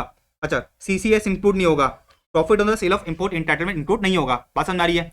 तो ये वाला जो प्रॉफिट है ना, इसके अंदर जो है ये वाली 3 चीज इंक्लूड नहीं होगी। अच्छा, ये प्रॉफिट कैलकुलेट करते समय आप क्या कर सकते हो, अनऑब्जर्व डेप्रिसिएशन जो है लेस कर सकते हो, लेकिन ब्रॉट फॉर लॉस को सेट ऑफ नहीं कर सकते। पढ़ना भाई, for computing deduction under 10AA भाई, PGBP of a unit in sales shall be taken off after the set off unabsorbed depreciation but before set off brought forward loss. Very easy. अच्छा, मेरी बात सुनो, पहले 5 साल में 100% ऑफ एक्सपोर्ट प्रॉफिट, अगले 5 साल में 50% ऑफ द एक्सपोर्ट प्रॉफिट, और उसके अगले 5 साल में क्या होता है भाई, 50% of the export profit or amount credited to the reserve account which is lower का डिडक्शन मिलेगा। अच्छा, जो आपने क्या करा है, पैसा ट्रांसफर करा रिजर्व में, उसके लिए आपको कुछ कंडीशंस फुल करनी पड़ेगी। पढ़ो, इन लोगों ने कहा कि amount credited to the sales reinvestment reserve account is utilised for the purpose of acquiring plant and machinery, ठीक है ना, which is put to use before the expiry of 3 years following the previous year in which the reserve was created. तो जिस साल आपने reserve create करा उस साल के एंड पे आ जाना, उसके विदिन 3 years में आपको क्या करना पड़ेगा, एक नई प्लांट एंड मशीनरी खरीद के पुट यूज करना पड़ेगा। अच्छा, until the acquisition of plant and machinery आप क्या कर रहे हो, उसको जो है बिजनेस अंडरटेकिंग के लिए यूज कर सकते हो। अच्छा, इन लोगों ने एक और चीज कही, जो आपने पैसा रिजर्व में ट्रांसफर करा है उसको जो है आप एज ए डिविडेंड नहीं बांट सकते, उसको जो है आप इंडिया के बाहर एमिट नहीं कर सकते, या फिर उसको जो है बेसिकली आप इंडिया के बाहर उसको जो है आप यूज नहीं कर सकते for the purpose of creation of asset outside India. अच्छा, आप सुनो, आपने पैसा रिजर्व में डाल दिया, आपको जो है विदिन 3 years क्या करा था, प्लांट एंड मशीनरी खरीदनी थी, आपने within 3 years plant and machinery नहीं खरीदी, तो इन लोगों ने कहा जितना भी आपका अनयूटिलाइज्ड अमाउंट है वो आपकी इनकम मानी जाएगी। और कौन से साल की इनकम मानी जाएगी, year immediately following the previous year. तो जिस साल 3 साल खत्म होते हैं, जिस ईयर में आपके 3 years खत्म होते हैं, उसके अगले साल में अनयूटिलाइज्ड अमाउंट आपकी इनकम मानी जाएगी। अच्छा, आपको जो है पैसा रिजर्व में डालना था, आपने रिजर्व में डाल दिया, हमने कहा कि भाई आपको जो है ये वाले कांड नहीं करने हैं, लेकिन आपने क्या करा, मिस यूटिलाइजेशन कर दिया। तो जिस साल भी आपने मिस यूटिलाइजेशन करा है, देखो ये रहा, जिस साल भी आपने मिस यूटिलाइजेशन करा है, जितना भी अमाउंट आपने मिस यूटिलाइज करा था वो आपकी इनकम मानी जाएगी। Very easy. तो हमने कहा कि भाई आप जो है पैसा एज ए डिविडेंड बांट नहीं सकते।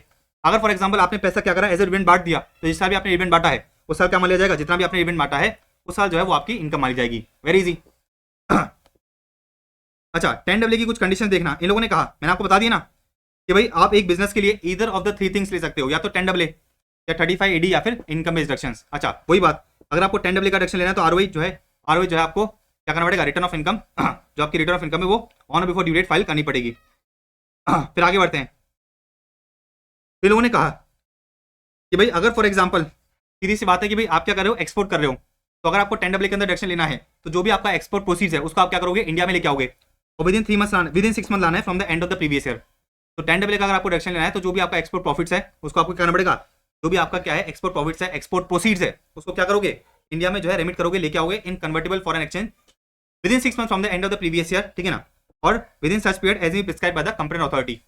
अच्छा, फॉर एग्जांपल इन लोगों ने कहा कि भाई export proceeds from the sale of goods and services shall be deemed to have been received in India. ये मान लिया जाएगा कि भाई आप इंडिया में ले आए हो। अगर आपने क्या करा है, जो भी आपका एक्सपोर्ट प्रॉफिट है, जो भी आपका एक्सपोर्ट प्रोसीड्स है, उसको आपने क्या करा है, क्रेडिट करा है as in a separate account जो आरबीआई ने क्या कर रखा है, जो आरबीआई ने अप्रूव कर रखा है। तो या तो इंडिया में जो है विदिन 6 मंथ ले आओ, जो भी आपने क्या करा है एक्सपोर्ट करा है उसका प्रोसीड या तो इंडिया में 6 मंथ में ले आओ। अच्छा अगर आप 6 मंथ में नहीं लेके आ पा रहे तो आरबीआई ने क्या करा है, एक सेपरेट अकाउंट बनाया है। अगर आप क्या करोगे, उस सेपरेट अकाउंट में पैसा जो है ट्रांसफर कर दोगे तो ये मान लिया जाएगा कि आप जो है इंडिया में लेके आ गए हो। अच्छा अमलगमेशन डीमर्जर की केस में क्या होगा, अमलगमेशन डीमर्जर की केस में क्या होगा, तो इन लोगों ने कहा सीधी सी बात है समझना भाई, एक कंपनी है ए लिमिटेड, उसने क्या करा 2 साल का डिडक्शन ले लिया। अच्छा फिर क्या होती है, वो बी लिमिट से अमलगमेट हो जाती है, तो सीधी सी बात है बाकी डिडक्शन किसको मिल जाएगा, बाकी डिडक्शन जो है बी लिमिट को मिल जाएगा। तो लोगों ने वही कहा कि भाई अमलगमेशन और डीमर्जर की केस में क्या होगा, no deduction to the amalgamating company. अच्छा डिडक्शन किसको मिल जाएगा, डिडक्शन जो है अमलगमेटेड कंपनी को मिल जाएगा, वेरी इजी, कोई दिक्कत नहीं है। फिर लोगों ने एक और चीज कही भाई फॉर एग्जाम्पल आपने क्या करा, अपने बंदों को आउटसाइड इंडिया भेजा, आपने क्या करा, अपने बंदों को जो है क्या करा आउटसाइड इंडिया भेजा, क्यों भेजा, फॉर द सॉफ्टवेयर डेवलपमेंट। समझना, इन लोगों ने कहा कि भाई profit earn as a result of deployment of technical man power at the client का place abroad specifically for software development would also be eligible. तो फॉर एग्जाम्पल आप इंडिया में रहते हो, यूएसए में एक क्लाइंट को क्या करना था, सॉफ्टवेयर डेवलप कराना था, आपने अपने बंदों को बाहर भेजा और वो बंदे क्या कर रहे हैं, वो बंदे जो है क्लाइंट की प्लेस पे जाके सॉफ्टवेयर डेवलप कर रहे हैं, तो इसको भी जो है क्या माना जाएगा, इसको भी जो है बेसिकली एक्सपोर्ट ही माना जाएगा। एंड अकॉर्डिंग इस इनकम को क्या कर सकते हो भाई, जो भी आपको प्रॉफिट हो रहा है उसको जो है एक्सपोर्ट प्रॉफिट माना जाएगा, एंड अकॉर्डिंग डिडक्शन ले सकते हो। मेरा पॉइंट मैंने आपको समझा दिया क्रक्स में। लास्ट कुछ पॉइंट देख लेते हैं, क्या बोल रहा है ये, मैंने आपको बता दिया कि भाई जब भी आप इनकम बेस्ड एक्शंस क्या करते हो, इनकम बेस्ड एक्शंस के लिए प्रॉफिट निकालते हो, तो आपको जो है बेसिकली ये मानना है कि जो आपका एलिजिबल बिजनेस है was the only source of business, बाकी सारे बिजनेसेस को इग्नोर करोगे। अच्छा इन लोगों ने कहा कि भाई can the assessee who has not claimed deduction under 80IE in the initial year start claiming deduction for the remaining years during the period of eligibility. देखो 80E मैंने आपको पढ़ाया था, ये रहा आपका 80E, और 80E में मैंने आपको ये बताया था कि भाई आप क्या कर सकते हो, 80E में मैंने आपको ये बताया था, सॉरी 80IE में मैंने आपको ये बताया था कि भाई आप क्या कर सकते हो, जिस साल आपने बिजनेस को चालू करा है उधर से 10 लगातार साल तक क्या कर सकते हो, डिडक्शन ले सकते हो। फॉर एग्जाम्पल मैं स्टार्टिंग के जो है फर्स्ट 2 ईयर्स में नहीं ले पाया, स्टार्टिंग के फर्स्ट 2 ईयर्स में किसी भी रीजन की वजह से नहीं ले पाया, तो क्या मैं जो है अगले 8 साल में डिडक्शन ले सकता हूँ, बिल्कुल ले सकता हूँ, कोई दिक्कत नहीं है।